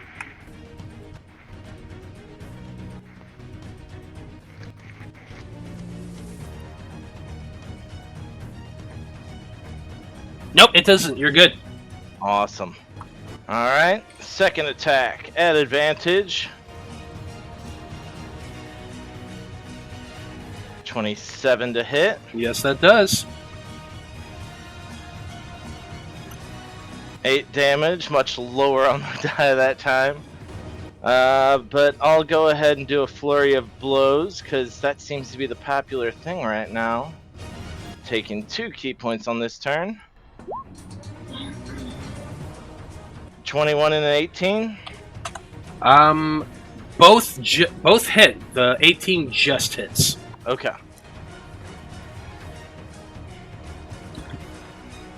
Alright, 9 each. So, total we did 16 plus 8. So, 24 plus 6 plus 18 puts us at 34, 42. Okay, so that's another 18 points of damage from the 2 unarmed strikes. Yeah, this guy ain't looking great, and he's frozen in place and unable to move, but he is still up. It's the best time to do it. Everybody's burning their action surge! Nice! And Liam leaps up and does a 720 spin with his glaive, doing 2 more attacks here, both at advantage, and you kind of hear him like a tiger type growl out of him.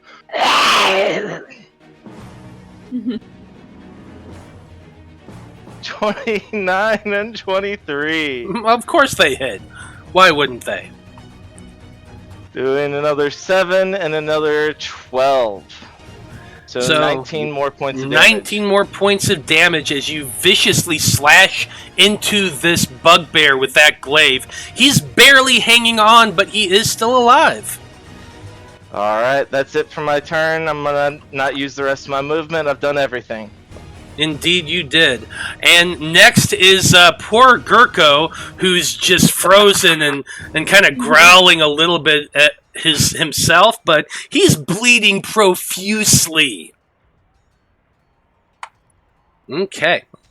That's it for their turn. At the end of the order, that MC just disappears, so he doesn't need to be on the turn order anymore. After that is Franco's turn. Franco is bleeding and dying. This is going to be those rare instances where I'm actually going to allow them to do saving. Oh, wait a minute. No, hold on. I forgot something, so I'm going to get back to that. Because the gods seem to be looking down in favor on several of you. But they can't redeem these anymore. It's okay. Yeah, so at the end of turn order, the people who get an extra attack is Blaznir, Apollyon, and Caia. So, I don't know. Let's see who got it first. Let me see who. Blaznir got it first. Blaznir got it first. So I'm going to go ahead and say, Blaznir, you get to go first for the extra turn, because the gods are very upset right now that your poor little red panda was attacked. As they should be. Are these bridges actually made of wood? Yes, they are. Yes, they are? Okay, cool. That is lovely, because I'm going to cast a 4th level Flaming Sphere. Yes. And Yes. That's my action. As my bonus action, it's gonna like appear like, is there like a little icon I can use for that? Oh, yes, give me 1 second, I'm pulling it up. Alright. I'll give you 5 seconds.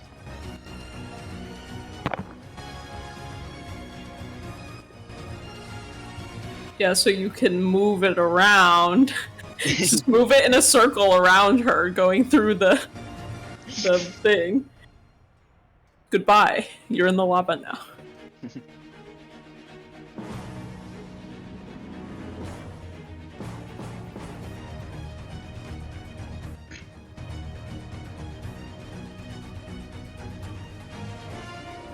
Yeah, I had like 20 ideas what to do with her. So many spells, that would be nice. But, Oh. yeah. So, there you go, Blaznir. A 5-foot diameter sphere has now appeared in front of you. Gonna appear What are you doing with it? right there, and it's gonna, bonus action is just gonna just dart up and try to ram into her. And I imagine you're also kind of like dragging it along the ground a little bit. Yeah, no, most definitely. It's touching the bridge and setting flames.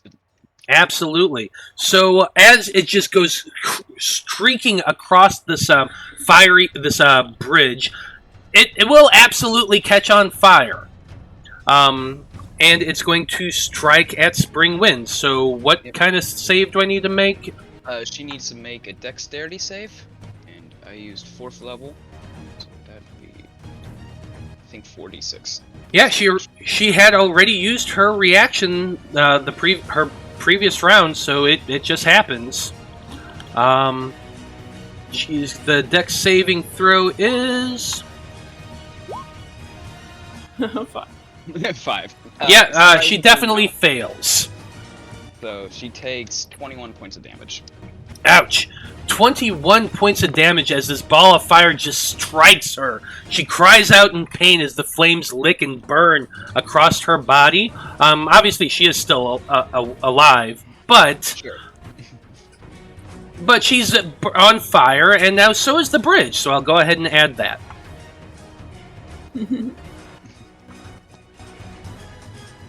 Yeah, Flame Spear is a good one. Yeah. Especially when there's wooden bridges above lava. Yeah. It's just nice.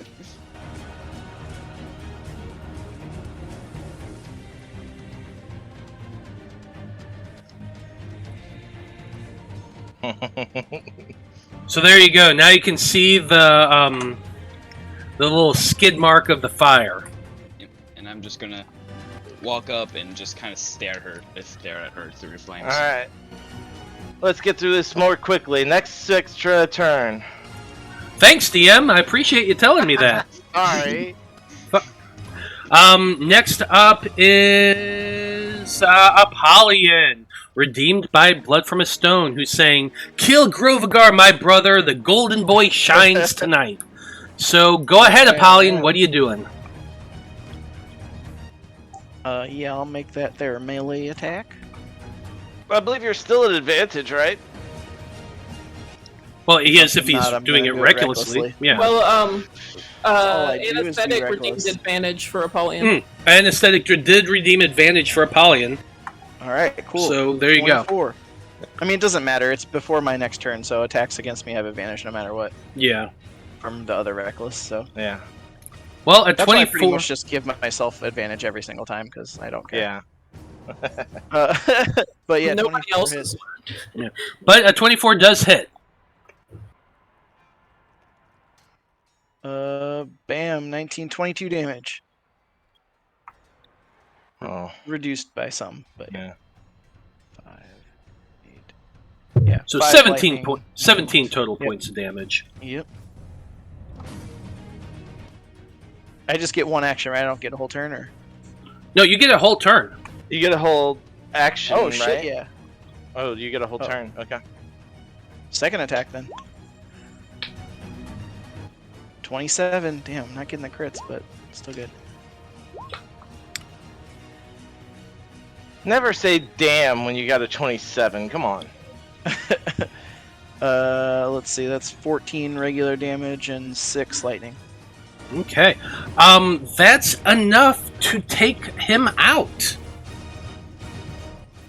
Oh yeah. As I as I lunge forward in the air, I impale him with this trident, and I ride his corpse straight down into the platform. And you both just land with a thud as your blade goes through him. Now, since he did fall, that's automatically 2 death saving throws as well. Ooh. Nice. Because he landed 40 feet down. Yep. So as you And land the there, crowd goes.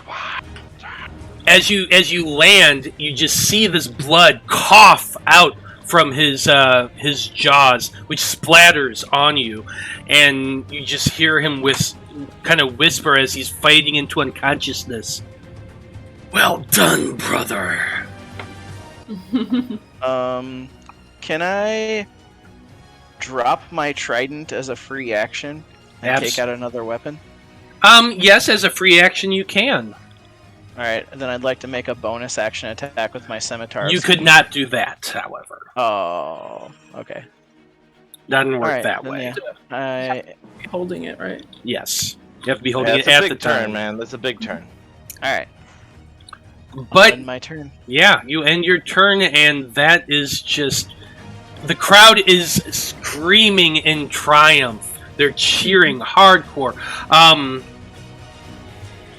You all notice the Zaim is standing on the edge of his platform, watching, looking down, and I imagine everyone would look over at the Zaim at this point. You also see a blonde-haired man standing next to him, and you watch as the Zaim passes a small bag to that man, who he kind of like tosses it in his hand a little bit. Indeed, indeed.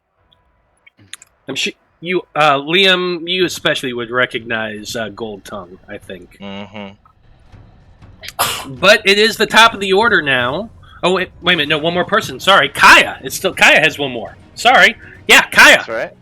Go for it. What are you doing? Okay, I am going to go around here and get myself. Hi. Uh, Hi. I wouldn't stand right there if I were you.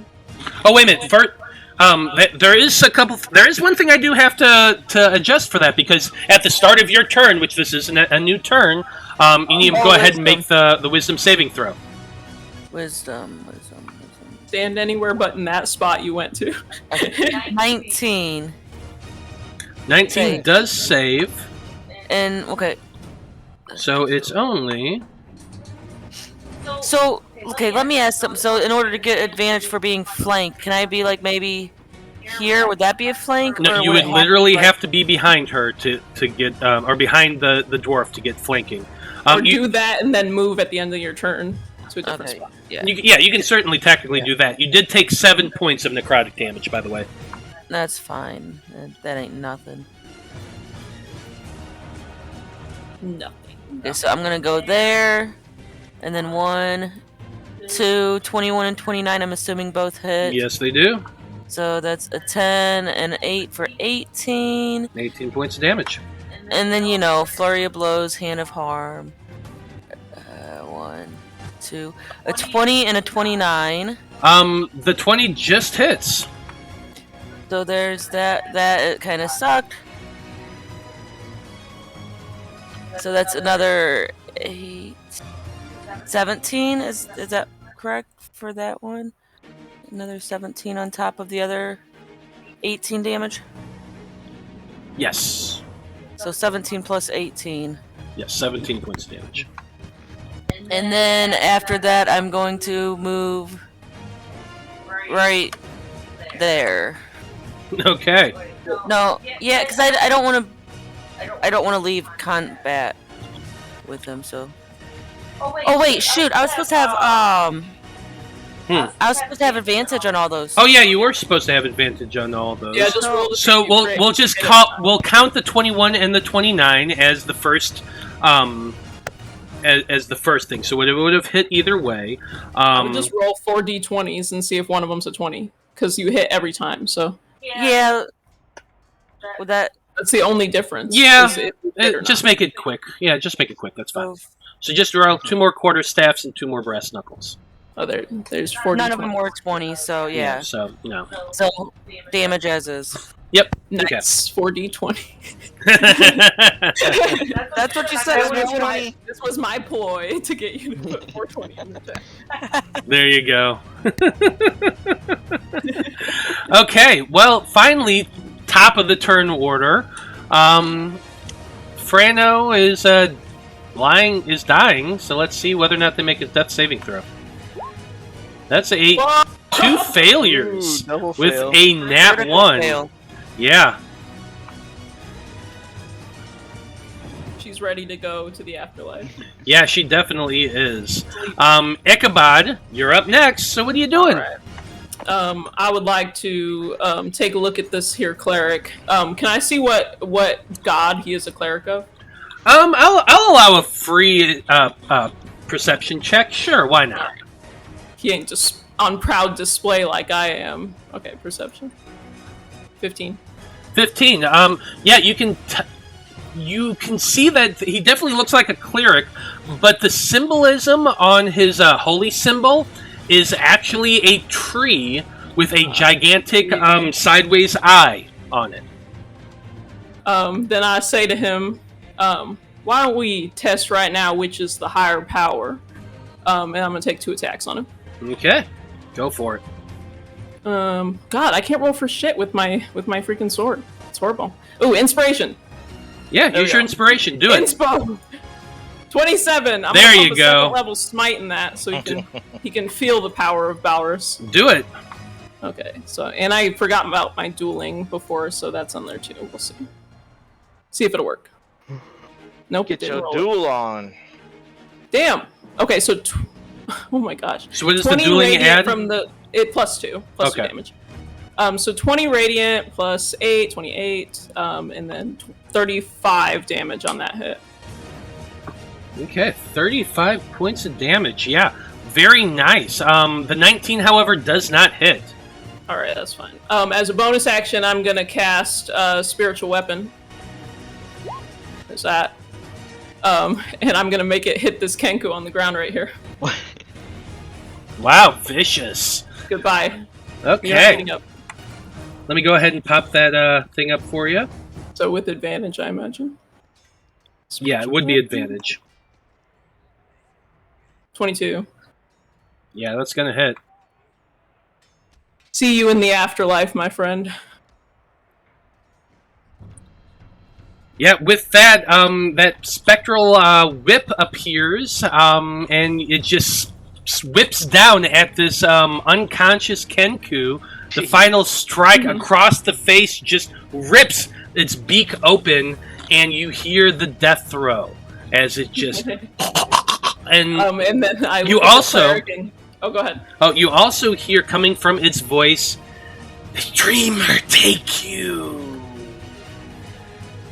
Whatever you say. Now go for it. I just give the cleric a mischievous grin because I want him to be very pissed off.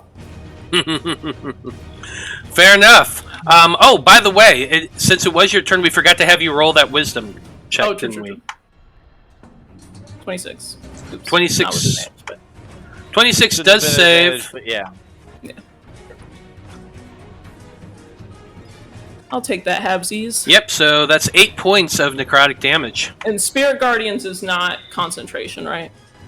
No, that's a good question. Let's hope not. Okay, you said 8. Actually, yes, Spirit Guardian is concentration, so I do need to make those He needs concentration. to make like 12 saves or something. No, Absolutely ridiculous. yeah, because it would be 4 saves from Caia, and then another 2 from, or how many did you hit? 1 from you, 2. so 5. So Yeah. 5 actually. Well, 2 from me. I hit him twice. 27 and a 20. Yep. 6 saving throws, and one of them's going to be higher than 10 because of that thing. So I had done 35, so half of 35 is 17. 17, DC but 17? the lowest one was still a 19. Oh, yeah. So we're gonna say that he definitely saved all those times. He made it. Oh, no, the lowest was 18, but that would have been for Caia anyway. So yeah, still made it. It's still active. You did still take the damage, but All right. but good looking out, as we all forgot about it. Okay, that's Ichabod's turn. Next is Spring Winds, who if they're in the radius of the flaming sphere, does something happen? I don't remember. On the start of their turn. A thing? Let's I think double. if they end their turn within 5 feet, something happens. It's possible. I'm pulling up. Yeah, real and quick. it ends at turn. Okay, so okay. nothing happens at the beginning. So, yeah, they're definitely going to be backing up first. 5, 10, 15 feet to right there, to right here.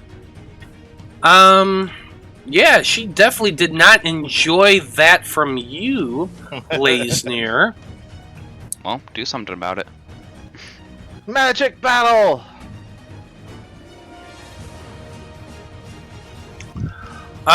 So... What would she do?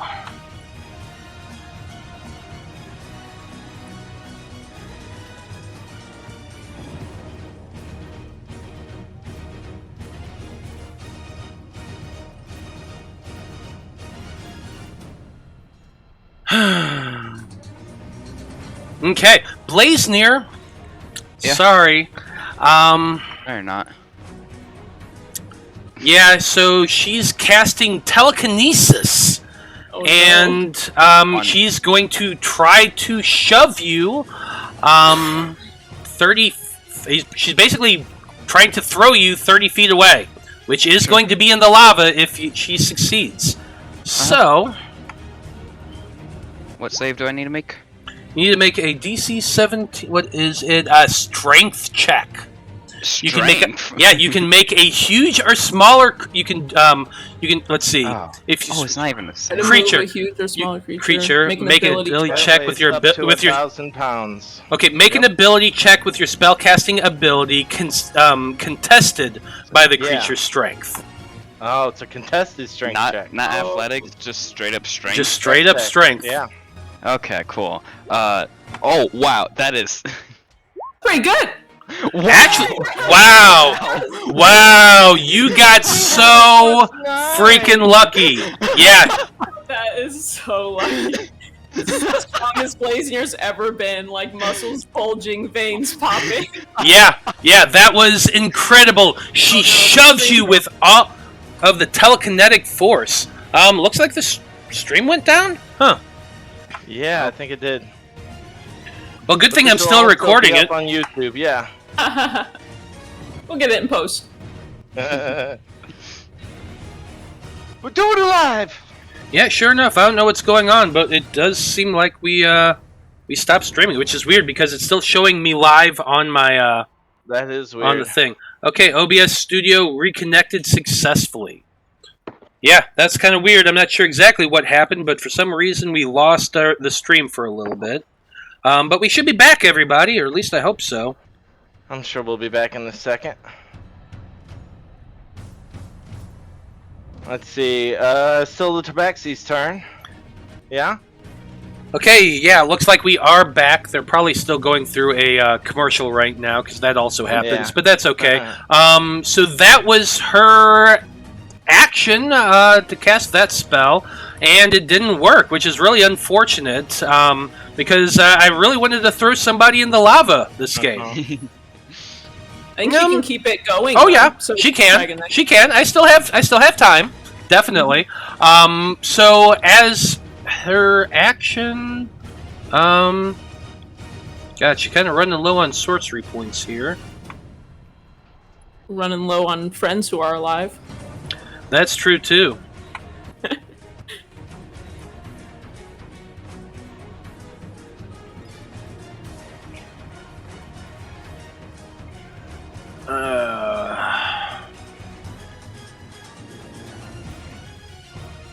Yeah, so I think what she still has enough to do this a few more times, and you know, why wouldn't I go all out if I was her? So yeah, 2 more sorcery points to chill touch you, Blaznir. Yeah, go ahead. Or do I want to? Actually, I changed my mind. She doesn't want to do that. You're a lot closer right now, so she doesn't need a chill touch. So instead, I need you to make me an intelligence saving throw. Sliver. As she casts Mind Sliver, Yes. but it does succeed. I can't believe I guessed that right. Yeah, good job. Good job. Damn, that sucks for her.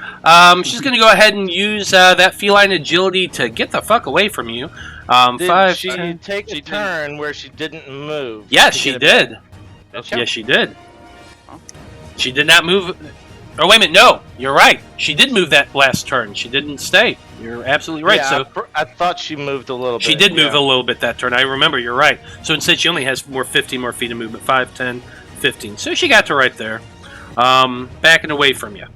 That's it for her turn. And Blaznir, it's your turn.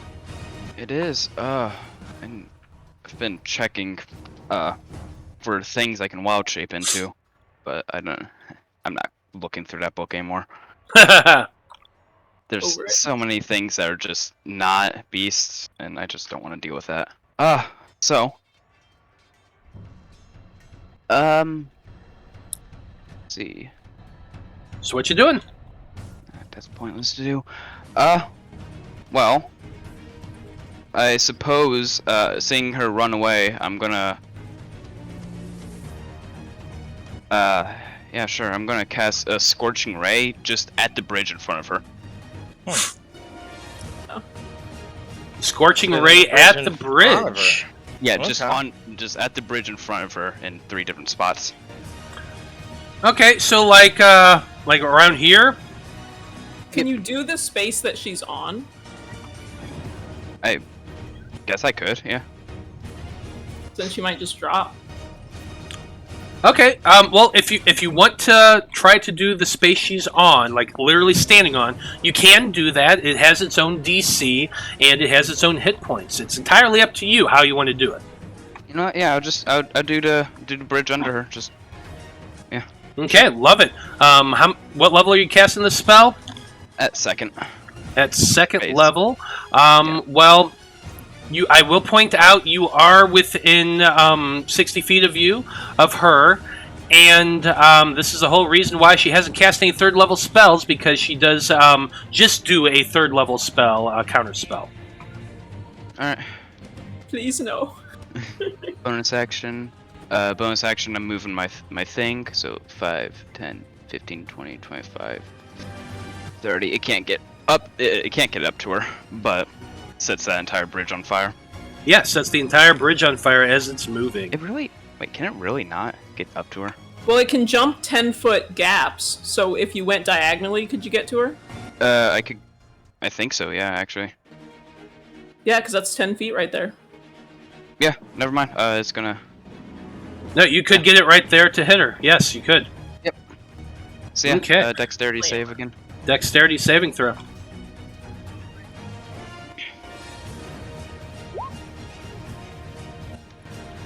That's a 20. That does succeed, so half of 17. Or, I don't know if it would do to D8 halved. 8. No, I just take the total and I half it. Okay, I guess. Sure. So half of 24 is 12. So she takes 12 more points of fire damage.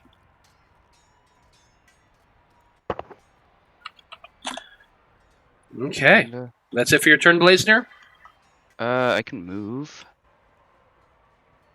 But do I want... I mean, probably should. 5, 10, 15, 20, 25, 30. Alright. That's it. That's it for your turn. Next off, we have the poor cleric that's been pretty well being smashed on by both Ichabod and Caia. Yeah. But it still has plenty of spells. I'm right in front of you, buddy. Yeah, well, they have a job to do, and their job is to keep everyone else alive. So that's going to be another Mass Cure Wounds. I killed your friend before you did this. And unfortunately, that one can't be brought back to life. Yeah, exactly. But Grovagar can. And unconscious as he was, with the 2's death saving throws, he does come back to life.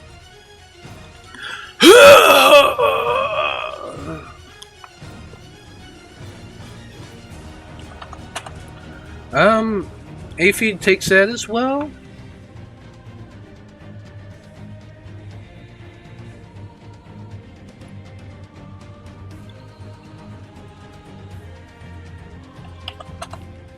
Okay, he's feeling a lot better now.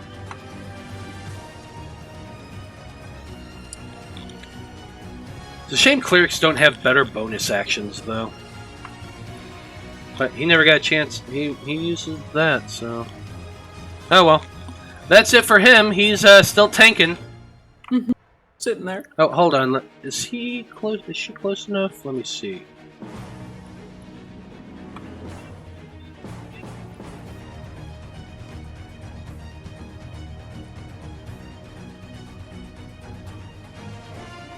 Yes, she is. Good.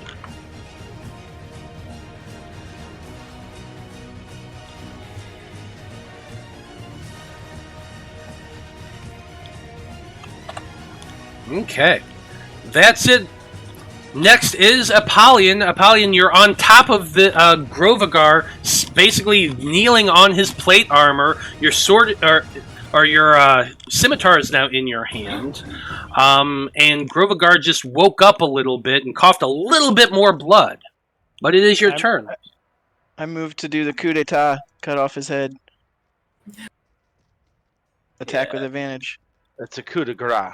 So coup yeah, de grace, attack with advantage Coup d'etat's because he is taking over the prone. government. Yes.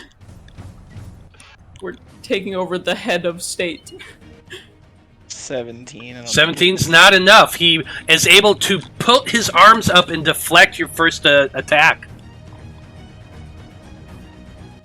24. 24 does hit.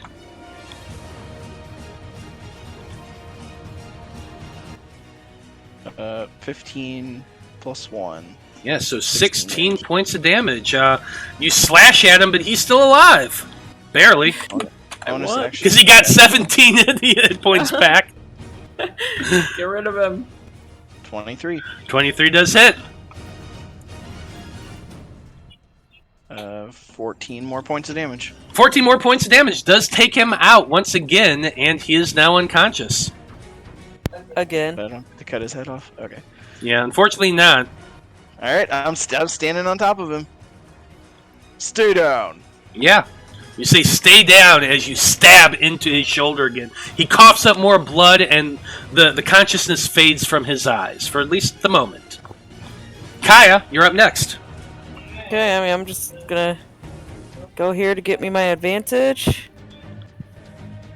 Not that I necessarily need it, and I'm actually putting advantage on this time. Good job. Good job. So that's a 28 and a 19. The 28 does hit. Okay. Same as usual. My flurry of blows with one hand of harm. A 22 and a 21. Both do hit. There's 13 and 12. Yeah, quite a few strikes on this guy. Doing a decent amount of damage. Let's go ahead and do his con saving throws. He gets advantage as well because he is a war priest. Maintain that concentration the whole time. Okay, and then I'm also gonna come back over here. Oh, so you got to make that wisdom save. Oh, yes, you do. Make that yeah, wisdom saving throw sorry. at the start of your turn. I forgot about that. An advantage, but still 21. Yeah. Did save for sure. Let me roll that damage. So, 6 points of necrotic damage to you. You know, this is the only damage I've been taking the whole time. That's crazy. Yeah. Yeah, some of these guys haven't been able to do some of their cool features yet, which is unfortunate. We got a first-time chatter right now. Wilhelm Martins, who's saying, "Bro, I played D&D with my friends recently, and now there's a child kill counter." Oh, that's horrible. But also fun. So Caia, do you do anything else for your turn? Nope, other than, you know, get out from directly behind him. Yeah. Grovagar's turn. He is unconscious. He's got to make these death saving throws.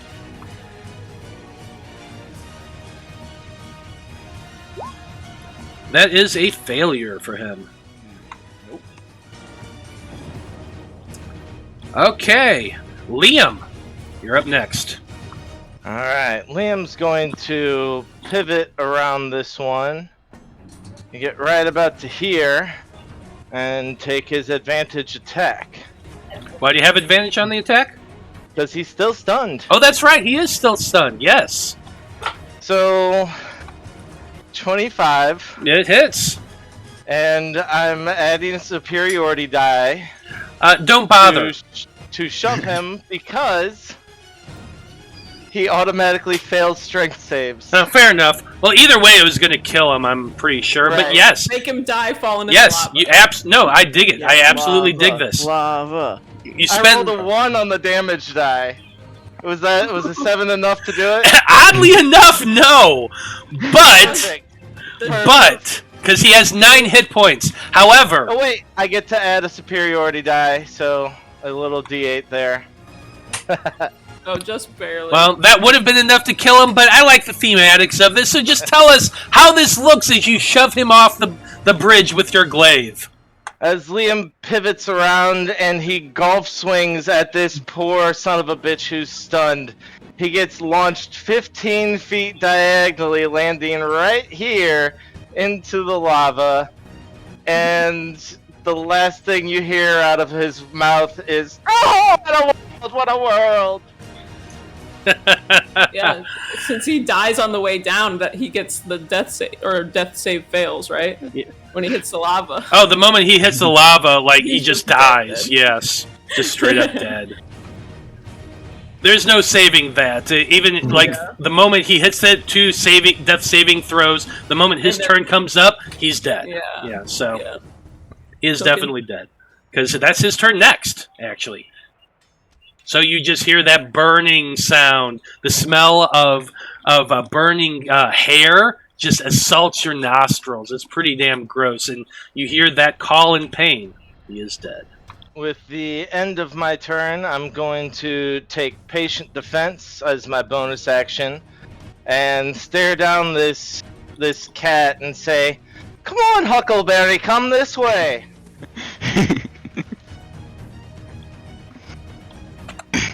And that's it. That is indeed it. Okay. Ichabod, you're up next. I accidentally. Well, moved you up. I too would like to have advantage. So, I'll do that. Go for it. 22 on my first hit against this cleric. Does indeed hit. Unquote, All right. cleric. Yeah, I'm gonna pump a smite in that first level smite. Okay. So let me throw that on there. And this time it did add my dueling. Thank you. Plus an additional 13 radiant damage. That's the power of the Father right there. Amen. 21 points of damage total. Yeah, I'm gonna hit him again for 21. I'm gonna pump another smite in there, Do it. just in case he didn't feel it the first time. So there's that and my smite. Oh my gosh. So that's 34 on that second one. So, Ichabod, go ahead and tell us how this looks. Alright, so I take a step, so we're standing on either side of him, and I'm trying to think. I think I stab into him in like one shoulder, and then I stab up under his plate, and then I just want to walk him, while he's in my sword, I want to walk him to the edge and chuck him off. Okay, yeah, I dig it. And as you just throw him off the edge, he goes falling back and lands in the lava. You hear the scream of pain, and he is indeed Why don't you ask the dead. Dreamer to save you? Where's he at? You just kind of scream that out very loudly, but yeah, he's dead. Bonus action. My sword cannot make it to anyone. 5, 10, 15, 20. I don't know which way is a good way to move it. Where is everybody? It's only the cat, right? Yeah, there's only the cat left. Okay, I'll just put it right there. He might surrender here. We don't know. Nah. Well, Surrendering. She attacked my pet. Take Yeah. the prisoners. well, that's the funny thing. You say that. It is Springwind's turn, and they can see where the tides are going with this. You've pretty much annihilated the entire team. Grovagar is lying there bleeding underneath Apollyon. She just kind of looks about and she says, "It would seem you have won this one, but the Dreamer will win it all." And with that, I think she's going to go ahead and cast Dimension Door. No. Can she get out of here, though? Because there's like a wall around it. Well, there is a wall around it, but there's also gates. Yep. And let's see. You arrive at the exact spot desired. You can place be a place you can see, one you can visualize, or one you can describe. And it's within you can transport within 500 feet. So, for the sake of brevity and the fact that we got about 20 minutes left in this session, it's easier if she just teleports away I and can goes kill her running. this round. No, you really can't, actually. I could. But with that, the crowd goes wild. You're hearing. Please don't throw coins. What's that? Please don't throw coins. They'll go to the lava. So, indeed, the crowd is cheering with your victorious win. Everyone's yelling. You can see up top in the Zaim's box. He's kind of nodding and stroking his chin a little bit as he's talking to Gold Tongue over there. You watch as Gold Tongue turns and walks away back past him into the back area and kind of disappears through a door. But the Zaim himself stands up in front of everyone and holds out his hands as he calls out, "I hereby declare that these are your winners of the Azure Championship!" And the crowd just explodes in cheers. you all stand there now. You can absolutely put your hands up, holding them high and all that, and you're all kind of grouped together again. Is there anything you're wanting to do here now that you stand there in front of everybody? Everyone gets 16 health. I am going to decapitate Grovagar and lift his head up. Yeah, absolutely. You chop off Grovagar's head and grab it and hold it up high, and the crowd cheers once again. You see the MC striding towards you now, and he has 2 belts on his shoulders. Oh, yeah. He comes walking up, and he's yelling out with his loud microphone, "Congratulations, winners of the Azure Championship! The late Grovagar Umbridger declared that if this team does win his 2 championship belts, this one that he has won and held for numerous years, and this one here that he picked up recently, he said, belong to Apollyon the Golden Boi for this grudge match." Because what some of you don't know is the fact that Grovagar actually stole Apollyon's championship belt long at the very beginning of the stream. I challenged him, but I lost. But he agreed to spare everybody instead of decimating the tower where we were. Yeah, and so he comes up and he walks over to you, Apollyon, and he hands you the 2 belts. The one you recognize, your belt, the one that you had from your last championship, and one that's much, much more ornate. It's big buckle depicting a dragon curling around a palace and an oasis behind it. It's very beautiful. There's like sapphires in the eyes and all that. You can decide how it looks from there, but it's gorgeous. Awesome. The MC calls out once again and tells you all to come around and remind everyone your names and that sort of thing. You each are given a moment to step forward and to do the champion's pose as everyone comes around you, or as he comes around to everyone in turn and does that. And the crowds are cheering once again, yada yada yada. Eventually, the MC tells you that, well now is the time to meet the Zaim and make your requests. Follow me, champions of the Azure Championship. And he leads you to the northern gate, which you step through, and you have to go through a series of tunnels and whatnot, but eventually you make your way up to stand there in front of the Zaim. The Zaim is, as I've described before, a tall, tanned man, typically wearing blue. He's got a peacock feather cloak. He's got one of those big turbans, kind of like, the Sultan in Aladdin with a bunch of feathers out, big gem in the front of it. He's wearing tons of gold, tons of gems. And he calls all of you to stand before him as the crowds continue to cheer for you all. On the way up, I would like to give myself all of my lay on hands. That's 30 hit points. Yeah, probably. A lot of you aren't feeling the greatest, that's for sure. If anyone wants healing, just ask. Yeah, I'm gonna use my own second wind, and I'll take any other healing. Yeah. I can hand of healing some people. I'll give you a 2nd level or 3rd level cure wounds, Apollyon. And how much hand of healing can you do, Caia? Looks like 1d6 plus 1. That's so it's 27 healing. If other people have better healing, use that first. Liam's fully healed. Second wind fully healed me. You can mark down my... And your mass cure wounds at the end. Yeah, there was also the mass cure wounds. Mm-hmm. I'm up there with the Zaim. Okay.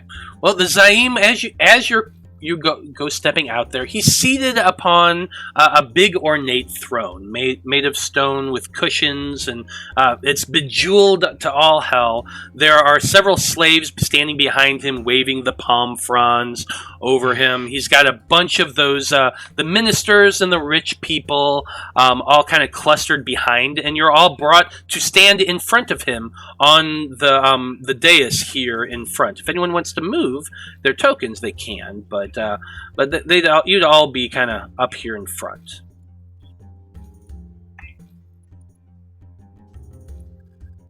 As you all look about, I'm sure at least one of you would be looking to look for Gold Tongue, but he is not there. He is distinctly absent from among the spectators, as is Ivik Abir.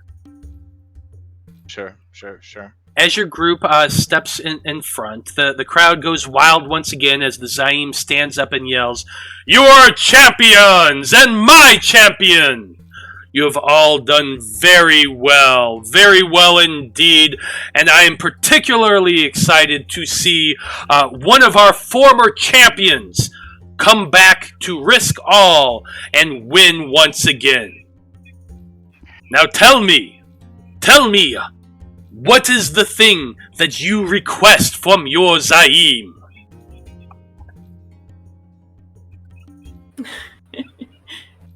Majesty, there's rumor that you might have possession of one of the dream roots. We were hoping to take that off your hands for you. As you're speaking, the MC kind of moved forward and put the cone right next to you, and your voice is amplified quite a bit. The Zaim nods thoughtfully, and he says, "Indeed, I heard as you all spoke during the semifinals, requesting this item." Yeah, that was me. Hi.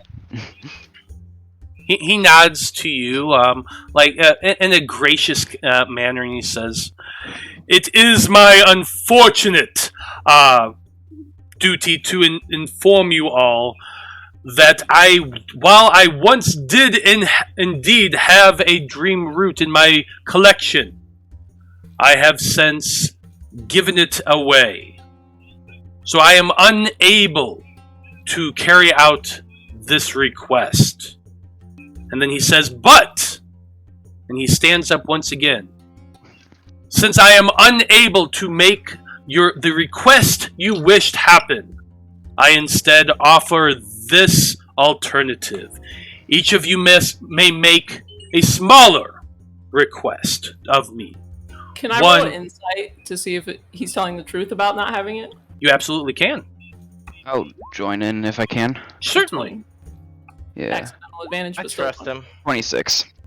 You trust this guy? So, Ichabod, you're honestly not quite sure whether or not he's telling the truth. He seems genuine, but you're not entirely sure. However, Blaznir, with your 26, you are certain without a doubt that the Zaim is being 100% truthful. Okay. I was hoping you told me he lied. I wouldn't do anything. He is absolutely sincere. He did indeed give away the dream root recently. And you are all standing there now. He has told you that he is going to give you, instead of just one grand request, he will give each of you a smaller request, something that he could, in fact, grant. You all have a moment to decide, but if any of you know what you would ask for instead, go ahead and speak up. Toy. I've heard rumor of a boat that can collapse into a cube. If you have anything like that, that would be quite a treasure. He kind of smiles a little bit at that. Are you talking about the submersible, the crab thingy? What's that? No, there's a magical item that can turn into a ship. Foldable boat. A foldable boat. Yeah. Foldable boat. Yeah, it's in the DM's guide. It's a real thing. It's not attunable. It's just like an awesome thing. Yeah, it's called folding boat. Oh yeah, I know what you're talking about now. The Zaim kind of chuckles a little bit, and he says, "Well, indeed, I do have several of those in my fleet that sail across the oasis. I would be happy to grant you one of these items."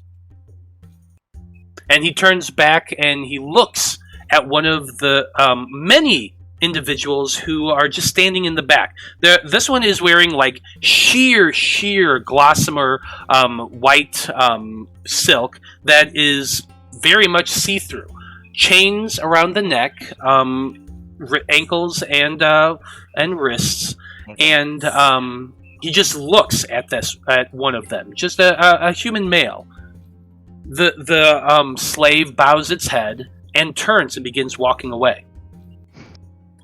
He looks back at the rest of you and he says, "That is one request I have received and granted. Isn't your Zaim gracious?" And he kind of I don't live here. I Most take a gracious step indeed. forward. What's I that? take a step forward to Okay. make my request. Yeah, as you do, go ahead and make another insight check real quick. Another 20. You notice that as you step forward up to the MC who's holding the thing, there's some uncertainty in his eyes. Yeah, the MC's holding the mic. I slap it out of his hand. Slap it out of my face. As you're walking up, I'm gonna give you guidance, Oh, just boy. in case. Okay, just I ain't make trying to do nothing crazy. yeah. So make a strength check. This is just like to hit the thing away. Add your proficiency. Okay, so like a saving throw. Yeah. 15. 15. I just want to smack it away from my face. I and don't you wanna do talk. so easily. You smack the thing away. It you hit the thing, and it flies out of his hand and just ping, ping, ping, ping across the stone. And then I address the Zaim. Zaim, I'm sure you've heard my request. My wife is an indentured servant of yours. I ask that she be released. But since that would be such a small matter for you, I do have something else. The Zaim kind of smirks as you say this, and he says, "Indeed, I have looked into the thing that you said that you would be requesting. I'm sure you did. And while I am willing to grant one request, that is all I am prepared to grant you." All right. I deliberate for a moment, and then I say, in that case, I too have a son in this city. His name is Ishmael.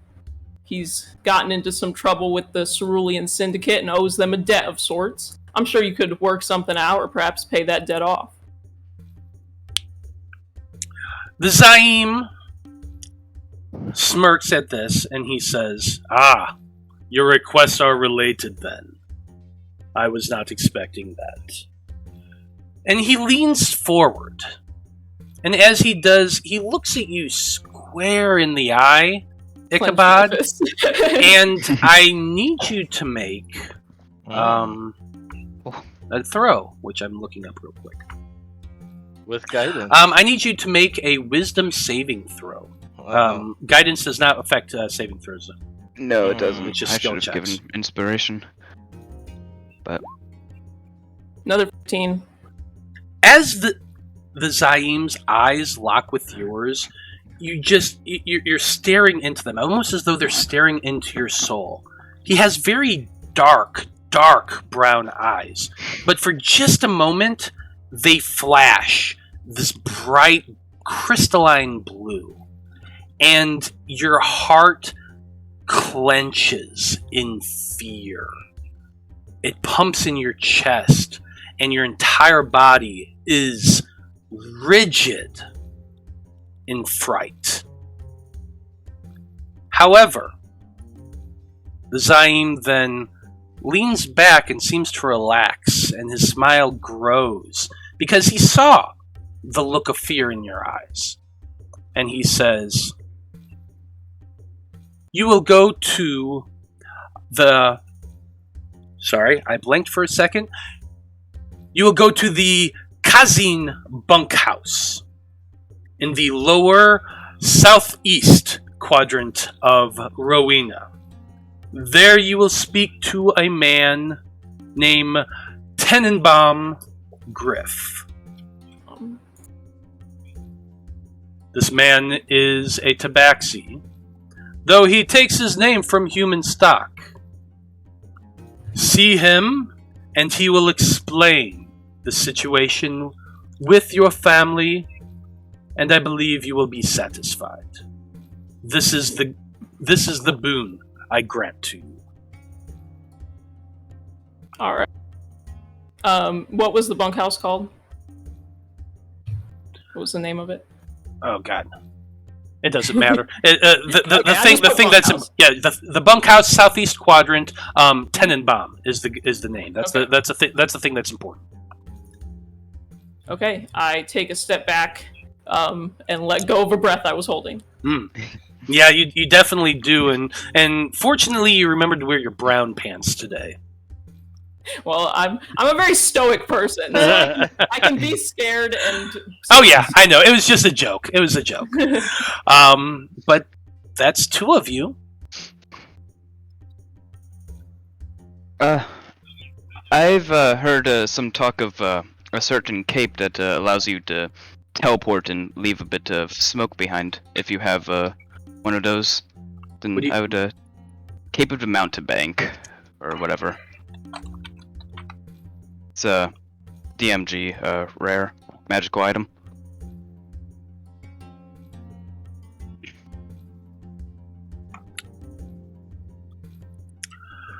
The Zaim turns back to another slave who steps forward, and he whispers something into their ear. They step away to a minister. The minister steps forward and whispers into the Zaim's ear. The Zaim looks back at you and he says, "This here is, I don't fucking care what his name is. Irrelevant. Yeah, it is irrelevant, but he tells you that this man is a merchant here in Rowena, and he will be absolutely pleased as punch to make you your cape." Can we call him Rorschach? Sure, Mr. Rorschach, why not? Well, thank you, Mr. Rorschach, was it? The man nods. He's a human man, got a turban on his head, very tan, thin mustache.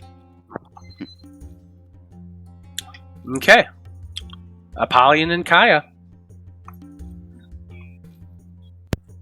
I'll step up and say, Apollyon nods and kind of motions for Caia to go first.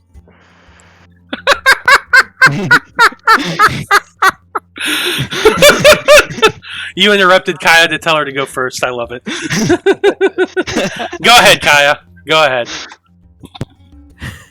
Okay. Anyway, I step up and I say, I am but a simple monk. I have little use for lots of items. Though there is a tattoo that I have been looking to getting. Perhaps you could make it possible for me to get a Lifewell tattoo. The Zaim says, "I have a tattoo artist in mind for you. They will arrive at your inn of choice and do this work for you. The deal will be met out, though I imagine you might have to buy some of the things for it. I do have somebody who will do the work at cost." That sounds good. Apollyon. Well, in some ways I never thought I'd get here. But now that I am, and seeing as you don't have the dream root, there's only one possible thing I could ask of you, Zaim. Tell me everything you know about the dreamer. Or die. and I point the trident towards him. Oh yes, yes. Yes. I put my hand on my damn sword. it. I grab a piece of obsidian from inside my cloak. Okay, you do that. And You did that. the dragon. Or sorry, he's not a dragon. He's a He's definitely not that a dragon. Grovagar. Zayn. Grovagar was the Request dragon. one more thing. From now on, I wish to be called Apollyon the Dragon. No, it's a half dragon. Grovagar is what I was thinking of. No, I want to Anywho, be called yeah. Apollyon the Dragon. I've defeated 2 dragons now. Okay. Well, so the first thing you did was you threatened the Zayn, and the moment you did, like literally everyone in that box pulled weapons out and readied themselves, while the Zayn just starts laughing.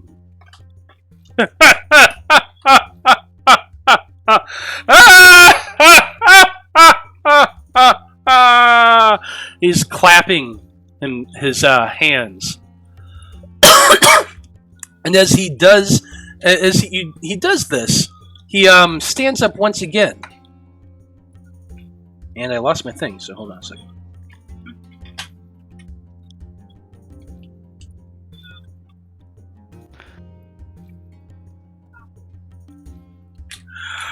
Golden Boi.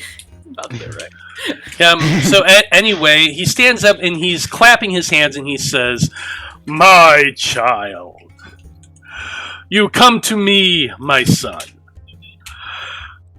and I enjoy seeing you here. Very well. I hereby declare for all who hear that this Minotaur shall hereby be known as Apollyon the Dragon." And the crowd, confused, cheers. Mhm. Dragon, dragon, dragon, dragon, dragon. And then he places a hand on your shoulder, Apollyon. Let him touch you. Do you resist? You wanted to know. No, I let my guard down for a moment if he's about to tell me something. Well, he places his hand on your shoulder and he whispers into your ear, "Come with me, my son." And the two of you disappear because he cast Dimension Door. Tight. Can I pick up Grovagar's sword?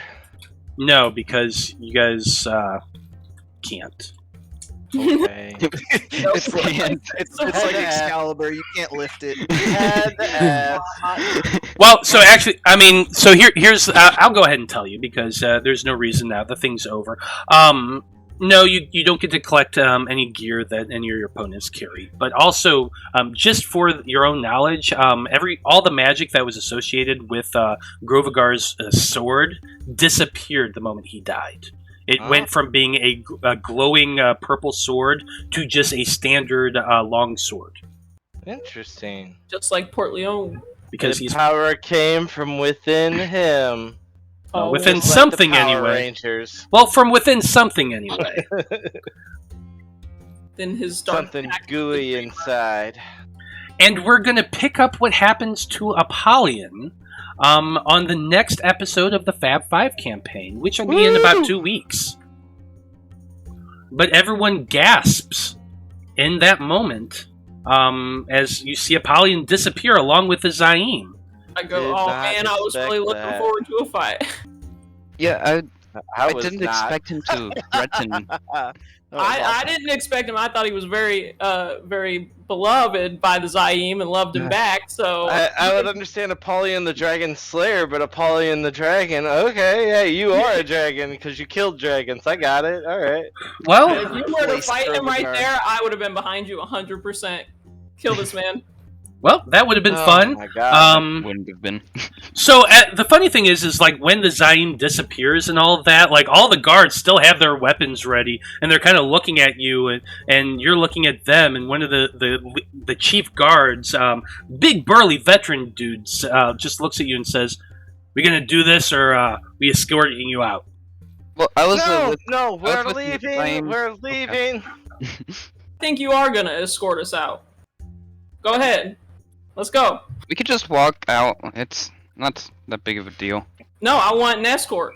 Oh yeah, Thank they're gonna escort you back down to the undercroft of the Coliseum, You where always do as you're told, don't you? where your friends actually are waiting for you. You do run into the rest of your parties, waiting for you in the waiting room, under the Coliseum. They all kind of cheer for you and are excited that you won, and you were kind of surprised to see their victory, or that they were there to see your victory. But yeah, we're going to kind of pick up what happens from there, possibly at the end of tonight's Debauchery or Fab 5 campaign, which is going to be happening in about an hour. But Yep. well done, Gladiators! You succeeded in defeating your opponents. You killed Grovagar at last. But mysteries still are around because you had come here for the Dream Root, which is not in Rowena at all. But we'll find out more about that later on. So, hope you all had fun. Yeah, Absolutely. Awesome. good.